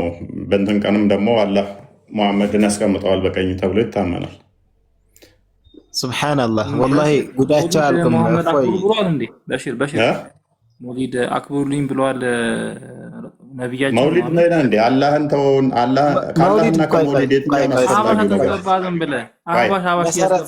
ለምሳሌ ቆይ ስለ አምላክህ ከማወቅና ስለ መውሊድ የትኛው ነው የሚበልጠው? አይ እሱማ ልክ ነህ። አንድ የእሱ አቂዳ ነው። የሚገርም ነገር እኮ ነው የእሱ። የአንተ አቂዳ ደግሞ እኮ በጣም የሚገርም እኮ ነው። ለእሱ አንተ የምታመልከው አላህ ተጀምሮ ያላለቀ ጣዖት ነው ብሎ የሚያምነው እሱ። አንተ ጣዖት ያመለክ ቆይ እንደዛ ብለህ የምታምነው ምን አልከኝ? እንደዛ ብለህ ነው የምታምነው? እንዴት ብዬ ተጀመረ ጣዖት ነው ምናምን በአእምሮ እየሳልከው። ለምሳሌ አሁን እጅ ሰጠኸው፣ ፊት ሰጠኸው፣ ወይም ደግሞ ቁርአን ላይ ያለው እንጂ በአእምሮ ትለኛለህ እንዴ? እግር ሰጠኸው። ቁርአን ላይ እንዛል እንደሚለው ይሄንን እነ ኢማሙ ጠብራኒ እነዛ ሁሉ የፈሰሩትን ጎንበስ ብለህ ተምረህ እነሱ በተረጎሙት ቁርአን አንብበሃል በሽር? ቁርአን አንብበሃል? አዎ አልሐምዱሊላህ። ምን ለማለት እየፈለገ ነው? እሺ ምን አላህ ሱብሃነሁ ወተዓላ በእጆቼ ፈጠርኩ ሲል ምን ለማለት ፈልጎ ነው? በችሎታው ነው። እሱማ በችሎታው ነው። አዎ እሺ ማስረጃ አለ በችሎታ ነው የሚለው አለ። አሁን ግን ምንም ነገር አልያዝኩም። እኔ ልጠቅስልህ አልችልም። በቃ ዝም ብለህ እሺ ወደ ሌላ ላመላክተህ። እሺ ለምሳሌ አሁን መርከዙል መሻሪዓም ሆነ ሀድሙል ወሃቢያ የሚል ግሩፕ አለ። እዛ ገባ ብትል ይጠቅሱልሃል። እኔ ግን ምንም ነገር አልያዝኩም። ለምሳሌ ገልጹን አንተ ምን ሞት ያላችሁ አህባሽ ጋር ምን አስገባኝ? አህባሽ ጋር ምን አስገባኝ? እኮ አትቀርብማ። መጀመሪያ አቂዳህን ታፍርበታለህ። አሻንጉሊት ይዘህ ለምን ትጠጋለህ? ወላሂ አላፍርበትም። በቁርአን ባሪስ አላፍርም። በቁርአን ባሪስ አላፍርም። ብራዘር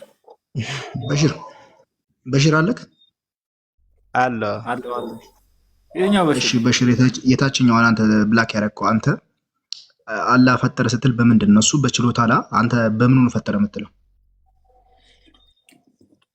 ዩትን አንሳ በሽር ዋብየው ምን አልከኝ ሀቢቢ? አላህ ፈጠረ ሲል ፈጠረ አዳም ፈጠረ ሲል በምኑ ፈጠረ ነው የምትለው? በእጆቹ ነው። እጅ ስትል ምን እያልክ ነው? በእጆቹ አማርኛ እጅ ስትል ምን እያልክ ነው? የትኛው እጅ? እስቲ እጅ ማለት ምን ማለት ነው? ያንተን እጅ ልበልህ መፍትሄ ነው ካልክ እኔ አላውቅም። እኮ ቁርአን ላይ አልተገለጸም ማለት እንችላለን። ቁርአን ላይ አልተነገረም። ስለዚህ እጅ ማለት ምን እንደሆነ አታውቅም። እሺ አሁን እግዚአብሔር እጁን ዘርግቶ ከንፈሬ ዳበሰኝ ሲል ምን ለማለት ፈልጎ ነው? እኛ እኮ ሜታፎሪ ነው። እግዚአብሔር እጅ አለ። አንተ እኮ ሜታፎሪ እኮ ነው። እኛ ምሳሌ ያነጋገር ነው፣ ቀጥታ ነው የምንወስደው። ሶ አንተ እጅ ስትል ምን እያልክ ሜታፎሪክ መሆኑን አሳየኝ።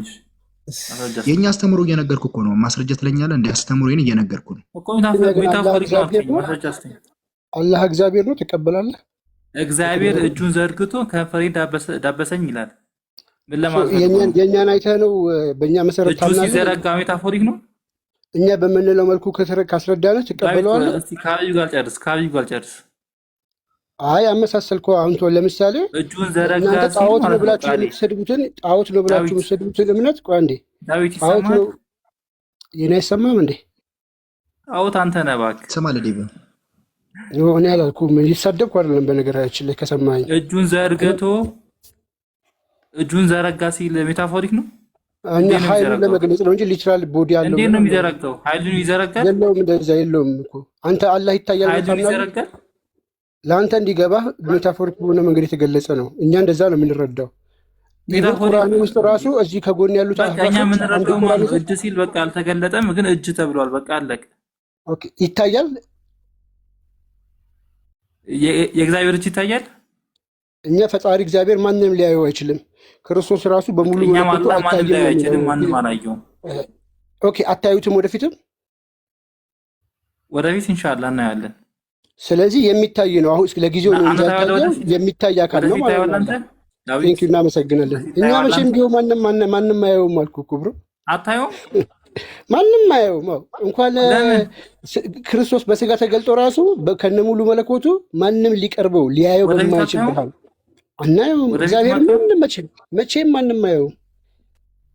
ሉክ እኔን እስካሁን አላየከኝም። አዳምጠኛው አንድ አደረሰኝ። ወደፊት ማናየው የሚል ሰጣለሁ። ምንም ችግር የለም። ፊልጵስዩስን ጢሞቴዎስን አንደኛ ጢሞቴዎስ ምዕራፍ 6 ቁጥር 13 14 ጀምረህ ክፈትለት። ምዕራፍ 1 ላይም አለ ከ13 ጀምረህ። ከዛ በፊት ግን አንድ ነገር ላስረዳ። እኔ እስካሁን ድረስ አላየከኝም አይደለ ሰይድ? እፎይ እንብላ እኮ እሱ እስኪከፍት ድረስ እኔ እስካሁን ድረስ አላየከኝም አይደለ ሰይድ?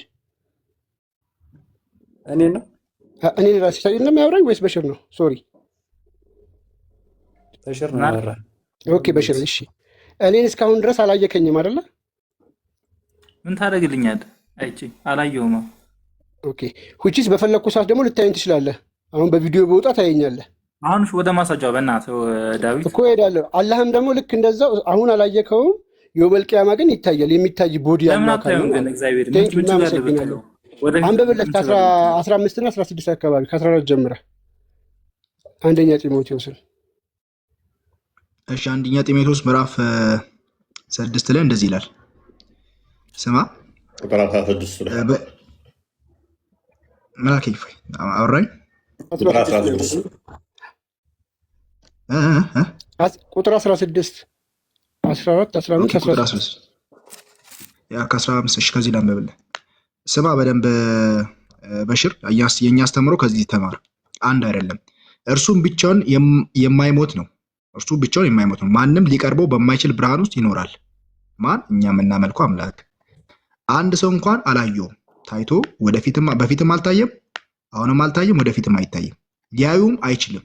ለእርሱ ክብርና የዘላለም ኃይል ይሁን፣ አሜን።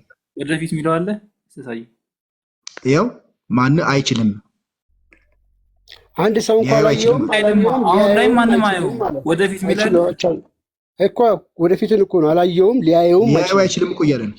ሊያየው አይችልም ማለት እኮ ወደፊት ነው። አሁን ላይ ቢሆንስ እንዴ? ወደፊት እኮ ይላል። ላስረዳካ ቅድም ምን ብዬ አስረዳው መሰለ? አንተ አሁን አይተኸኛል ስለ አላየሁህም አልከኝ። ከፈለኩ ግን ወደፊት ልታየኝ ትችላለህ። አዎ ልታየኝ ትችላለህ፣ የምታየኝ ስለሆንኩኝ። እዚህ ጋር ግን ልታየው አትችልም እያለ ነው። ክሊር የሆነ ስቴትመንት ነው። አሁን ላይ ቢሆንስ ዳዊት ነገረ እኮ አላየሁም አለህ። አሁኑማ አላየውም ሊያየውም አይችልም። ሁለት አረፍተ ነገር ነው ያለው። ወልድ ያየዋል አብን። ኦኬ ይሄኛው ተመለሰልህ። እግዚአብሔር መቼም እንደማይታይ ገባክ። በቅድሚያ ወደፊት የሚለውን አላመጣህማ።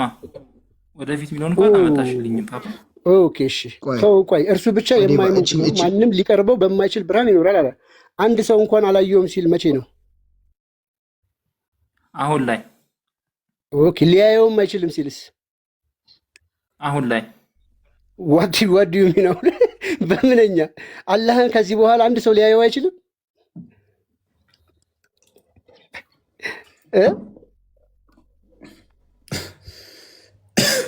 እንደዛ ትቀበላለህ? ልቀበልህ? በዚህ ስቴትመንት መሰረት አላህ ላይ አስቀምጬ ልቀበልህ? እና ወደፊት አይለማሽ ምን ላድርግ ነው ዳዊት? እንዴ ልታየው አትችልም ማለት ኦልዌይስ ቢያይ አይታይም ማለት ነው ብራዘር። አላህ ልታየው ቃሌ መቼም ለሻውን ለውፎይ ቃሌ መቼም ልታየው አትችሉም ስለው መቼም አይታይም፣ መቼም አይታይም፣ መቼም አይታይም። ወደፊት ሊያይክ አይችልም። ወደፊት መቼም አልከኝ እኮ አይደለ? ጊዜ ጠቀስኩ እኮ። እሺ ወልድ አላየው። እሺ ይሄን ዘለው ወልድ አላየው። ለምን ዘለዋለሁ? ለምን ዘለዋለሁ? አላህ ግን ይታያል። ኮንፈርም አድርግና ወደዛ ምድ። አዎ ይታያል። ኦኬ የሚታይ አምላክ የሚታይ ነገር ደግሞ በጊዜና በቦታ የተገደበ ነው። ስለዚህ ጣዖት ነው የምታመልከው ማለት ነው። ቴንክ ዩ እናመሰግናለን። አለቀ። እሺ ክፈትለት። ቅድም እግዚአብሔር በምሳሌ እንደሚናገር እንንገረው እስቲ። እሱ ሜታፎር በምሳሌ ያላህ እንደማይናገር ካወቀ መዝሙር 78 ላይ ክፈትለት እስቲ። ቁጥር 1 እና 2 ላይ መዝሙር 78 ላይ እግዚአብሔር በምሳሌ ይናገራል። ሊትራል የምንወስደው ነገር የለም። አይኔ ቅድሙን ያልኩትን ንገረኝ። እግዚአብሔር እጁ ዘርግቶ ከንፈሬ ዳሰሰ ይላል። ምን ለማለት ፈልጎ? ምሳሌ አንደኛ ታመጣለህ እግዚአብሔር ላውራ የሚለውን። እሺ እንደዛ ማይል ከሌላ አመጣልሃለሁ አይልም። መጀመሪያ ኮንፊርም አድርገኝና አመጣለሁ። አምጣ ማስረጃ መጀመሪያ። ዝም ብሎ አታውራ። ያስወጣኛል እፎይ። ለዛ ነው እወጣለሁ። ከዚህ ወደ ነው ወጣው። ሌላ ስልክ አልያዝኩም።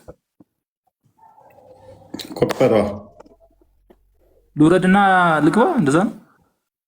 አምጣ ከፈለክ ደስ እንዳለ ቁጥሩን ንገረው ካወቅኸው። ሀቢብ ይከፍትልሃል እሱ ቁጥሩን ካወቅኸው እኮ። እሺ እንትን ረስቼዋለሁ። እንትን ልበል ወርጄ እንትን ልበል። በዛውም ደግሞ ምን ይዘህ ትመጣለህ መሰለህ? በሽር ነው አይደለ? ጀሚዓ ተርሚዚ 32 34 ላይ ሙሐመድን አላህ በእጆቹ ሲያሻሸው ይሄ ጡቱን ራሱ ንዝር ያደረገውን ለምን እንደ ዋርማፕ ሲያደርገው እሱን ይዘህ ትመጣለህ። መረጃ ምን ያህል ፊሊንግ እንደተሰማው እንትን ትቀበላለህ። በዛውም ይሄ እንደመጣ መጽሐፈ ኩፋሌ ትቀበላለህ። መጽሐፈ ኩፋሌ ችግር የለውም አምጣው።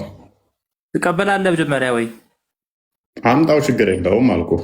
አንድ ነገር ትቀበላለህ ተቀበል የሚባለው አትፈርበት። ትቀበለዋለህ አትቀበለውም? አምጣው፣ ችግር የለውም አልኩህ። ትገለው ሳይሆን ትቀበላለህ ወይ? እቀበላለሁ። አምጣው። እሺ ሰምታችኋል። እቀበላለሁ ብለዋል። እሺ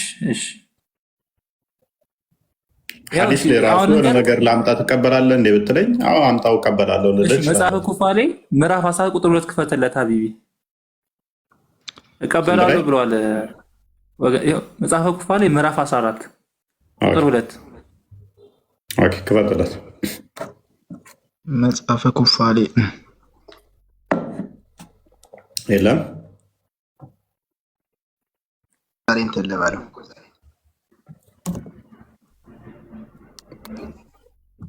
ኩፋሌ ምዕራፍ 14 ቁጥር 2 ላይ እጆቹን ዘርግቶ ከንፈሬ እንዳሰሰ ቢል ያመጣልን ነው። ኖ እሱ አይደለም። ያው እቀበላለሁ ስትለኝ ከንፈሩ እንዳሰሰ ቢል አምጣልን እንጂ ቅድሚያ ይጠቀስከውን አምጣልሃለሁ። ችግር የለውም። ወደ ላይ አመጣልሃለሁ። ወርጄ አመጣልሃለሁ። ይሄ አንዴ አንብበን አሳዳኝና እንትን በል። እኔ እከፍትለታለሁ። ትልቁ ላይ ላውራው አምጣ እንጂ ቅድሚያ እኔ ልክፈትለት። 14 ያልከኝ አይደለ? አዎ ዴቭ መልካም። እሺ 14 እንግዲህ እያያችሁ ልብ በሉ። የተናገረው ዴቭ እንዳከፍትለት መጀመሪያ ላወራው ያምጣ። አይሻልም? እኮ ያወራው እዚህ ላይ ያለ እኮ ነው ያለው። ቢኒ እዚህ ላይ ያለ ብሎ እኮ ነው። 14 ስንት ነው ያልከው? ቁጥር 2 ቁጥር 2 እንግዲህ እናንበበው። ይኸውላችሁ መኮንን መስቴማ መጥቶ የአምላክ ፊት ቆመ፣ እንዲህም አለ እነሆ ይሄን አይደለም። እስቲ ከፋ ብዥ ብሏል። ያዝስከኝ እኮ ኩፋ ላይ 14:2 ነው ያልከኝ ወንድሜ። እስቲ ዝቅ አድርገው። ይሄው ላሳየህ። ይሄው መጽሐፈ ምን ይላል? አትፈረበት፣ ዝቅ አድርገው ብሮ እያሳየው። አትፈርበት ምን ሆናል? ባውጣራው እኮ እሺ፣ ዝቅ አድርገው። ጭንቅላት የሌለውን አላህ እኮ አይደለም የምናመልከው፣ ለምን የምናፍረው? ሰይጣን ሁሉንም የሚገዛ ይላል።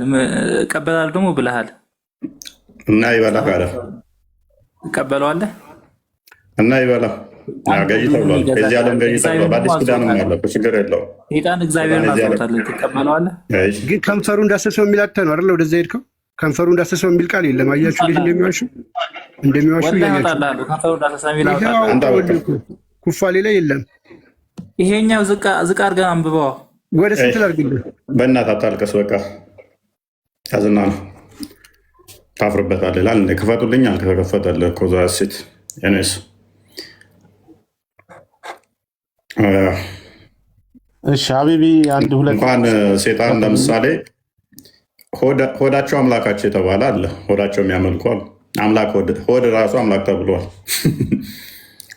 አንድ አገባቡ ይለያያል ማለት ነው። ምንድን ነው ያልከው ቢኒ?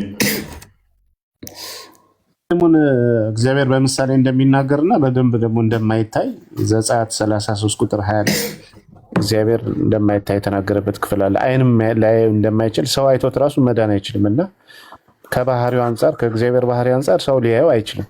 በጸጋ ነው የምናየው እንጂ እሱ ራሱን በገለጠበት መንገድ አይዞ ትን ብሎ ነው ውሃ ጠጣ።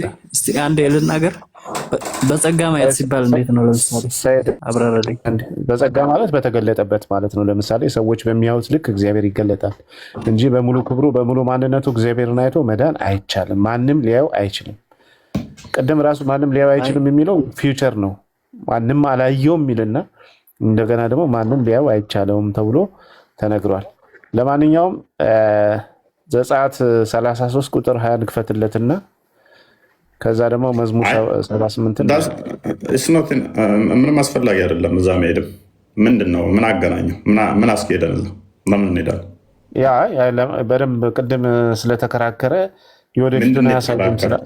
የወደፊቱን አያሳይም ስላለ ጢሞቴዎስ ላይ በደንብ ላስረግጥለት ፈልጌ ነው። ለምን ማሳየው? እሱ ስላለ ነው እንዴ? መዝሙር ለሌሎችም በደንብ አድርገን ለማስረግጥ የግድ ምሳሌ ምናምን በጸጋ ማየት የሚለውን ሲድገሙ ማንም ያየው የለም ሊታይ አይችልም ከተባለ እኮ ፔሬድ በቃ እሺ። በጸጋ ማየት የሚባለው እንዴት ነው? ያን በጸጋ አሁን እሱ ብሎ ነበር በጸጋ እናየው እንደው እንጂ ምናምን ቢኒ ክፍሉ ላይ ተስማማ። ለመጀመሪያ አንደኛ ጢሞቴዎስ ምዕራፍ 1 ቁጥር 16 ላይ ወይም ደግሞ አንደኛ ጢሞቴዎስ ምዕራፍ 6 ቁጥር 17 ላይ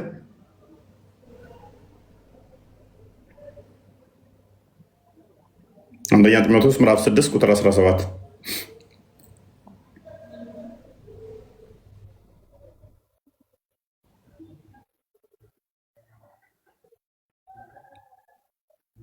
እሺ። እርሱ ብቻ የማይሞት ነው፣ ማንም ሊቀርበው የማይችል ብርሃን ይኖራል።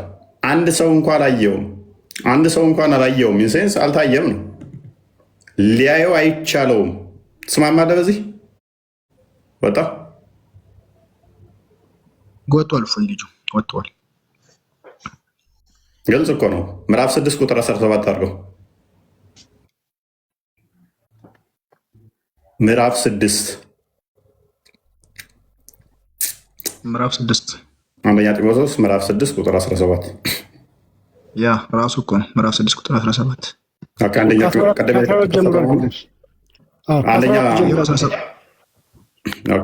17 ነው። ከ14 አድርገው ችግር አለ። ምዕራፍ አንደኛ ጢሞቴዎስ ምዕራፍ 1 ቁጥር 16 ነው የቀደመ የከፈልከው። ያ ስለዚህ ግልጽ ነው ማለት ነው። ክፍሉ እኮ ምሳሌ ምናምን መሄድ አያስፈልግም። ይሄንኛው ስለሚዘጋው ኤኒዌይስ ሙሃጅር የከፈተው ቦስ እሱን አይደለም። አንደኛ ጢሞቴዎስ ምዕራፍ 1 ቁጥር 17ን ክፈትለት። እዛ ላይ ደግሞ ይዘጋዋል። ይሄ ቁጥር 16 ነው። ተከራከረኝ እኮ እንደዛ ሲል ክፍሎቹ የተወሰነ እንደሚለያይ ያውቃሉ። ምዕራፍ 1ን ክፈተው ቁጥር 17። እሺ ምዕራፍ 1 ነው። ምዕራፍ 1 አልነህ እኮ ብቻውን አምላክ ለሚሆን ለማይጠፋ ለማይሞት ለዘመናት ንጉስ ምስጋና ክብር እስከ ዘላለም። ቁጥር ዝቅ አድርገው አልከፈትኩም። ምንድን ነው የከፈትከው? አሁንም 6 አንደኛ ጢሞቴዎስ ምዕራፍ 1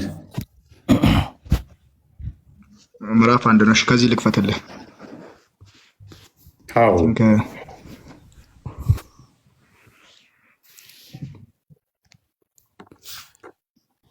ቁጥር እየተሳሳትኩ ነው፣ ግራ አጋባኝ። ከሁለቱ ጋር የተወሰነ ልዩነት እንትኖቹ እንዳሉ ታውቃለህ። አንድ ላይ በደንብ ጥንቅቅ አድርጎ ይዘጋዋል። የማይታይ ብሎ አሁን የከፈተው እኮ ምዕራፍ 1 ነበር። ድጋሚ የከፈተው የቅድሙ ነበር ምዕራፍ 6:17 አሁን አንደኛ ጢሞቴዎስ አይደለም ምዕራፍ 1 ቁጥር 17 ላይ ቁጥር 17 ይኸው ብቻውን አምላክ ለሚሆን ለማይጠፋ ለማይታየውም ለዘመናት ንጉስ ምስጋና ክብር እስከ ዘላለም ድረስ አሜን። ምን ለማይለው ለማይታየው ፔሬድ የራሱ ነው እኮ ያው ራሱ ነው። ትክክል ነው። ራሱ እኮ ነው። ራሱ እኮ ነው። ቁጥር 17 ነበር ያደረከው። አላየሁትማ። ቁጥር 16 ነው የሰጠኝ። ነው ይኸው ራሱ 17 ነበር ያደረኩት። ኦኬ እሱን አላነበብኩት ነበር። አንብቤዋለሁ። ይሄን አላነበብኩትም። ይሄን አንብበዋል። የታችኛውን አንብበ እንዲህ በሬድ ስለሆነ በቃ 16 መስለዋል። እንደዚህ ስራ አይደለም። እሱንማ አንብበንለት እንትን ለማይጠፋው ለማይታየው ነው የሚል። ይሄኛው ደግሞ ብቻውን አምላክ ለሚሆን ለማይጠፋ ለማይታየው ብሎ የዘላለም ንጉስ ይለዋል። አክቹሊ አንድ አይነት ነው። ዘሴም እንትን ያላቸው እዚህ ጋር ለአብ ነው፣ እዛ ጋር ደግሞ ለኢየሱስ ክርስቶስ ነው የተነገረው። ጌታችን መድኃኒታችን ኢየሱስ ክርስቶስ ኢቭን በስጋ ተገልጦ ታይቶ እንኳን ለሱ ነው እንግዲህ የማይታይ እየተባለ ያለው which ከነ ሙሉ መለኮቱ ከነ ሙሉ ክብሩ አናየውም የሚል ነው ሜሴጁ። ለዛ ነው ብርሃነ ዓለም ቅዱስ ጳውሎስ እንግዲህ አንድ ምዕራፍ ላይ ቁጥር 1 ላይ ለአብ የተናገረውን ለወልድም አዘሴም ታይም የተናገረው ማለት ነው። በመለኮት አንድ ስለሆኑ ከነ ሙሉ መለኮቱ ክርስቶስ እንኳን በስጋ ተገልጦ ከነ ሙሉ መለኮቱ ታይቷል ተብሎ አይነገርለትም ማለት ነው።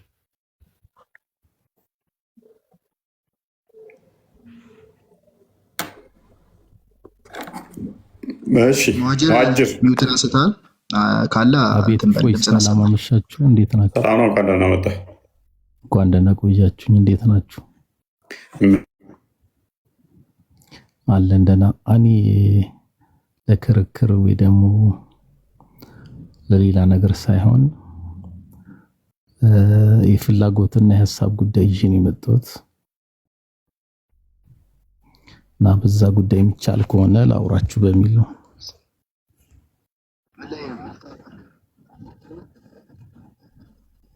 አይ ነው ከቶፒኩም ከጥያቄም ውጪ እኔ ሙስሊም ነኝ።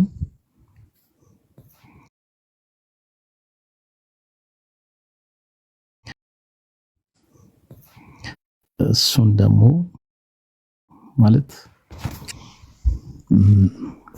ወይ መጥቷል እንዴ?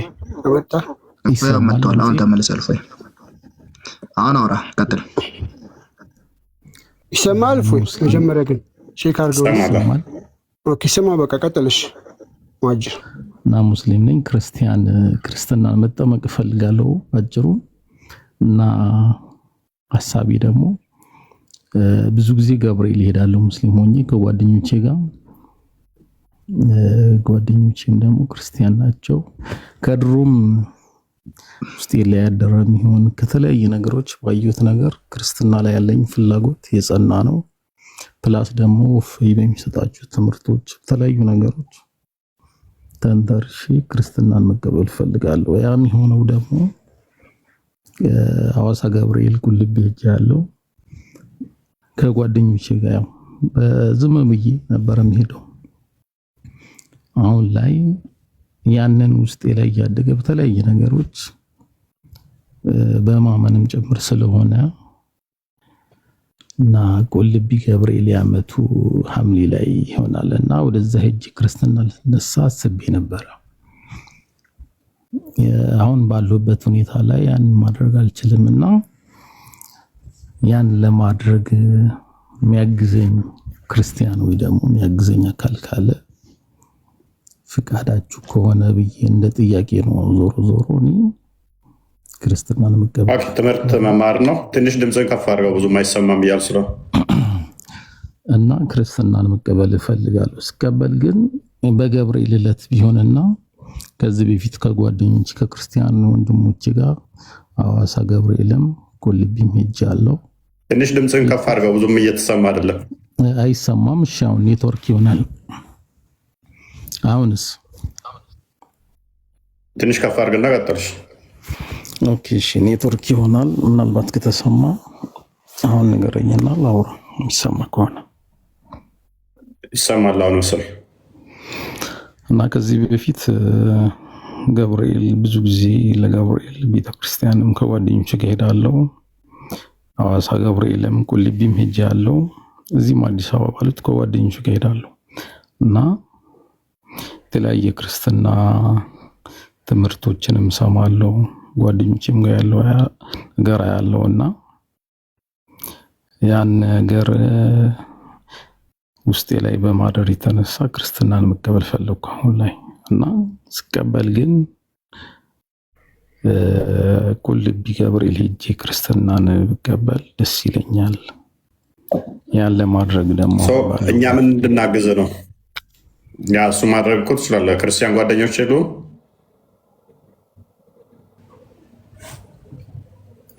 ትምህርት ከሆነ በውስጥ ቃልን ፎሎ አድርገውና ቃልን ጠይቀው ኢንቦክስም አድርጌልህ ነበረ ፎይ ምናልባት አላየሁም ይሆን አውራኝና በውስጥ እናወራለን እና እኛ ልንረዳህ የምንችለው ትምህርት ብቻ ነው። መምህራን ጽፈልኝ ነበር እኔ አው ጽፌልህ ነበረ እና እዛ ሄጄ ክርስትና ልቀበል ደስ ይለኛል። እዛ የምሄድበት አሁን ትንሽ ያለሁበት ሁኔታ ላይ ስለማይፈቅድልኝ ስለሆነ ያን የሚያግዘኝ ከግዴታ አቅራቢያ ቤተክርስቲያኖች ይኖራሉ። ከአቅራቢያዎች ማመቻቸት ትችላለህ። ቦታ መሄድ ግዴታ እሱም አደርጋለሁ። ማድረግ አይቀርም ግን የኔ ፍላጎት እዚህ ቤትም ካለው ግን ትምህርት ተማር ቃልን ፎሎ አድርገውና ትምህርት ተምረሃል ምን ያህል እና የሚለውን ቃልን ፎሎ አድርገውና ከቃል ጋር ጨርሱ። በውስጥ አውሩ። ኦኬ እሺ፣ ያን የሚያግዘኝ አካል ማለት ነበረ። ኦኬ እሺ፣ በቃ ፎሎ አድርጌያለሁ። ፎሎ መልስ ፎሎ አድርገው ቃልን ትምህርት ከሆነ ትምህርት ያግዛል። ከዛ ውጭ ግን የለም። ኦኬ እሺ፣ ኦኬ ለዛሬ ቢበቃ ምን ይመስላችኋል? ስለዚህ ስለ ፈጣሪ እጆችን ስናጸድ እጆችን ዋብያዎች ሲያጸድቁ ፍጡር ባህሪን እያጸደቁ እንደሆነ ተመልክተናል ማለት ነው። ግራና ቀኝ ከሰጣችሁ ግራና ቀኝ የሚል ነገር ከመጣ ግራ እጁ ያለበት ቀኝ እጁ የሌለበት፣ ቀኝ እጁ ያለበት ግራ እጁ የሌለበት ይመጣል ማለት ነው። ይሄ ደግሞ ፍጡራን ጋር መመሳሰል ነው። እኔ ለምሳሌ እንደዚህ ሲሆን ይሄኛው ቀኜ ነው፣ ይሄኛው ግራዬ ነው። እንደዚህ ስለሆንኩኝ ፊቴ ወደዛ ቢዞር ደግሞ እጄ ቀኙ ገታች ይሆናል፣ ግራው ከላይ ይሆናል ማለት ነው። አላህ እንዴት ቆሞ ነው ግራና ቀኝ ነው የተባለው? ሪፈረንስ ይፈልጋል።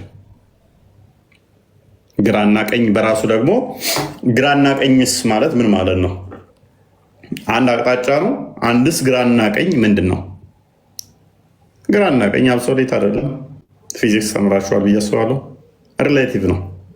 ኢትስ ኖት አብሶሊት፣ ሪሌቲቭ ነው። ግራ የሚባል ነገር የለም፣ ቀኝ የሚባል ነገር የለም። አንጻራዊ ነው። ግራም ቀኝ የሚባል ነገር የለም።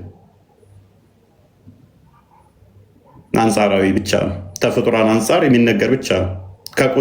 ከግዑዛን ከቁሳን አንጻር የሚነገር ነው።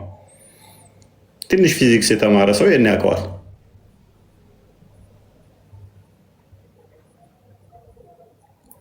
ግራና ቀኝ የሚባል ነገር ስለሌለ አንጻራዊ ስለሆነ እኔ እንደዚህ ቆሜ ይሄ ቀኝ ነው፣ ይሄ ከዚህ በኩል ቀኝ፣ ከዚህ በኩል ግራ እንዳልኩኝ ስዞር ደግሞ ከታች ቀኝ ከላይ ግራ ይሆናል። አቋቋሜ ራሱ ዳይሬክሽኑን ይቀይረዋል ማለት ነው። ቀኝና ግራ ለማለት አንጻራዊ ነው። አብሶሊት በሆነ ሁኔታ ቀኝና ግራ የሚባል ነገር የለም። ታዲያ አብሶሊት የሆነ ፈጣሪ ግራና ቀኝ እንዴት ሊኖረው ይችላል? አንጻራዊ ከሆነ ዳይሬክሽን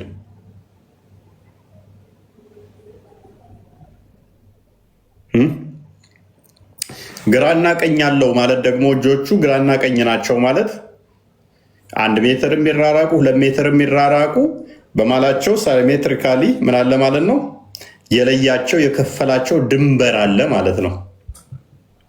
ልክ እኔ እጄ፣ ደረቴ፣ እጆቼ ሁለቱም ግራውንና ቀኝን እንደከፈለው በመካከል ይሄ ቋሚው ነገር ግራና ቀኝን እንደከፈለው አላህ ግራና ቀኝ አለው ማለት በመካከል የሆነ እንደዚህ ቋሚ ነገር አለ። ከዛዛ ቋሚ ላይ የተሰካ ነገር አለ ማለት ነው። ይሄ ደግሞ ምን ያመጣል? ቀኙ ባለበት ግራው የለም፣ ግራው ባለበት ቀኙ የለም። ይሄ ደግሞ ምን ያመጣል? ፋይናይት አት ዘ ሴም ታይም ፋይናይት መሆን አይቻልም። ስለዚህ አላህ ምን ይሆናል ማለት ነው? ፋይናይት ይሆናል። ፋይናይት ብቻ መሆን ሳይሆን በፍጡራን ኢንኮምፓስ ይሆናል። ይሄ ደግሞ የማን ባህሪ ነው? የፍጡራን። የፈለገ ግዙፍ ይሆን ትንሽም ይሆን ማተር አድርገው ይሄ ፍጡር ይሆናል።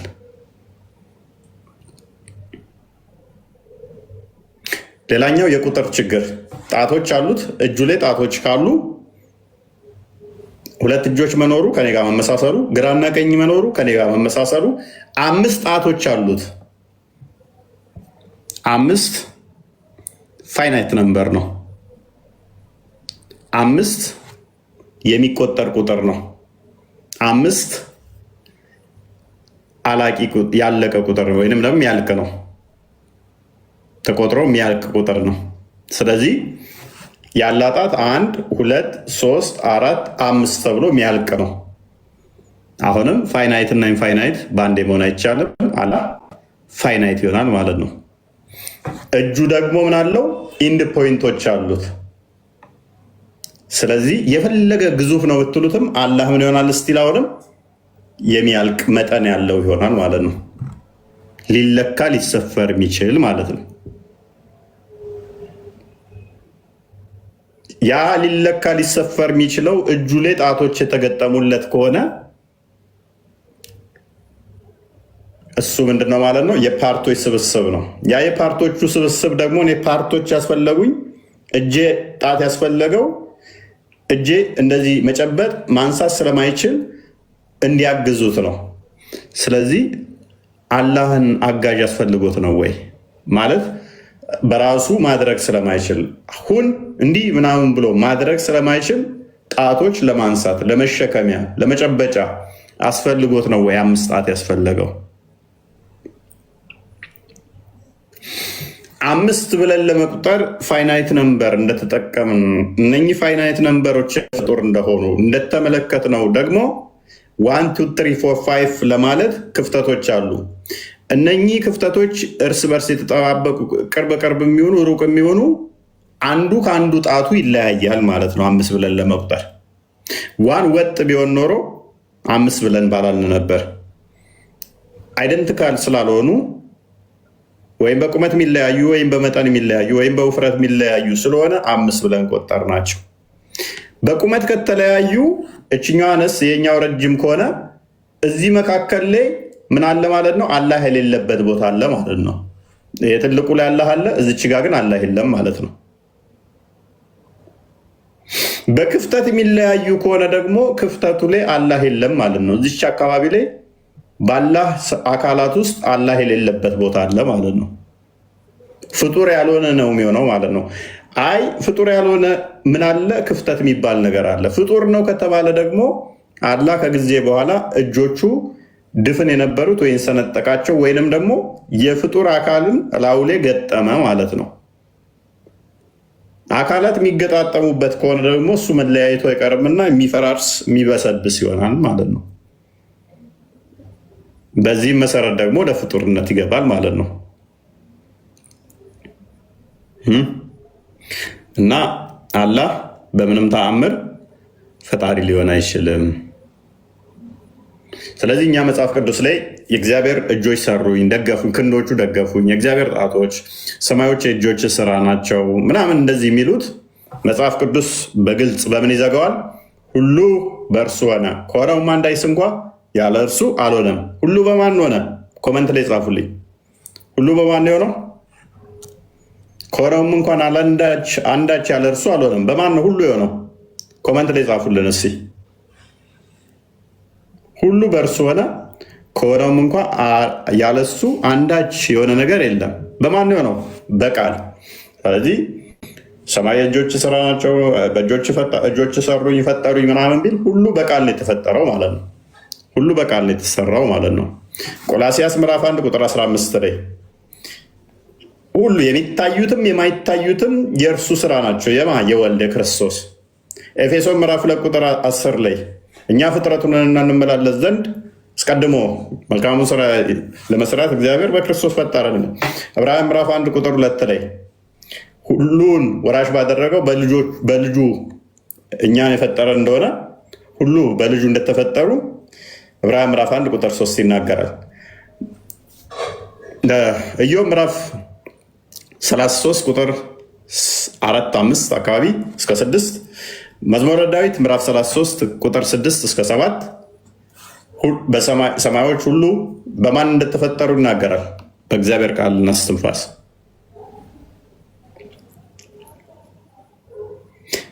ዕብራውያን ምዕራፍ 11 ቁጥር 3 ሰማዮች በማን ተፈጠሩ? ዓለማት በማን ተዘጋጁ ይላል በእግዚአብሔር ቃል። ስለዚህ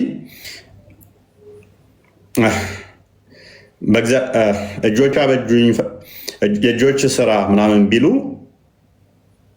ወልድ የአብ ክንዱ የአብ እጁ ተብሎ ይጠራል። ቃል እርሱ ምን ተብሎ ይጠራል? ምን ተብሎ ይጠራል? ወልድ ምን ተብሎ ይጠራል? የአብ እጅ ክንዱ ተብሎ ይጠራል። እና ከዛ አንጻር የሚታይ ነው። ልክ ትንቢተ ኤርምያስ ላይ የእግዚአብሔር እጅ ለማን የእግዚአብሔር ክንድ ለማን ተገልጿል ይላል አይደለ? የእግዚአብሔር ክንድ ለማን ተገልጿል ይላል። ትንቢተ ኢሳያስ ምዕራፍ 53 ላይ ማለት ነው።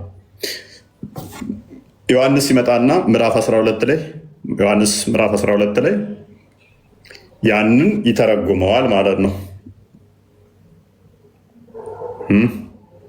ስለዚህ እኛ እንደዛ እናምናለን እንጂ ሁለት እጅ የተሰካለት ጣቶች ያሉት ጣት ካለ እንግዲህ ጠፍርም ይኖረዋል ማለት ነው።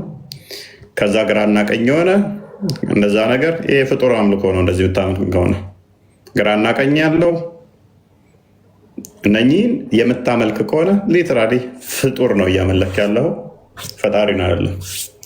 እና ለዛሬ በቃ ነው ይመስላችኋል?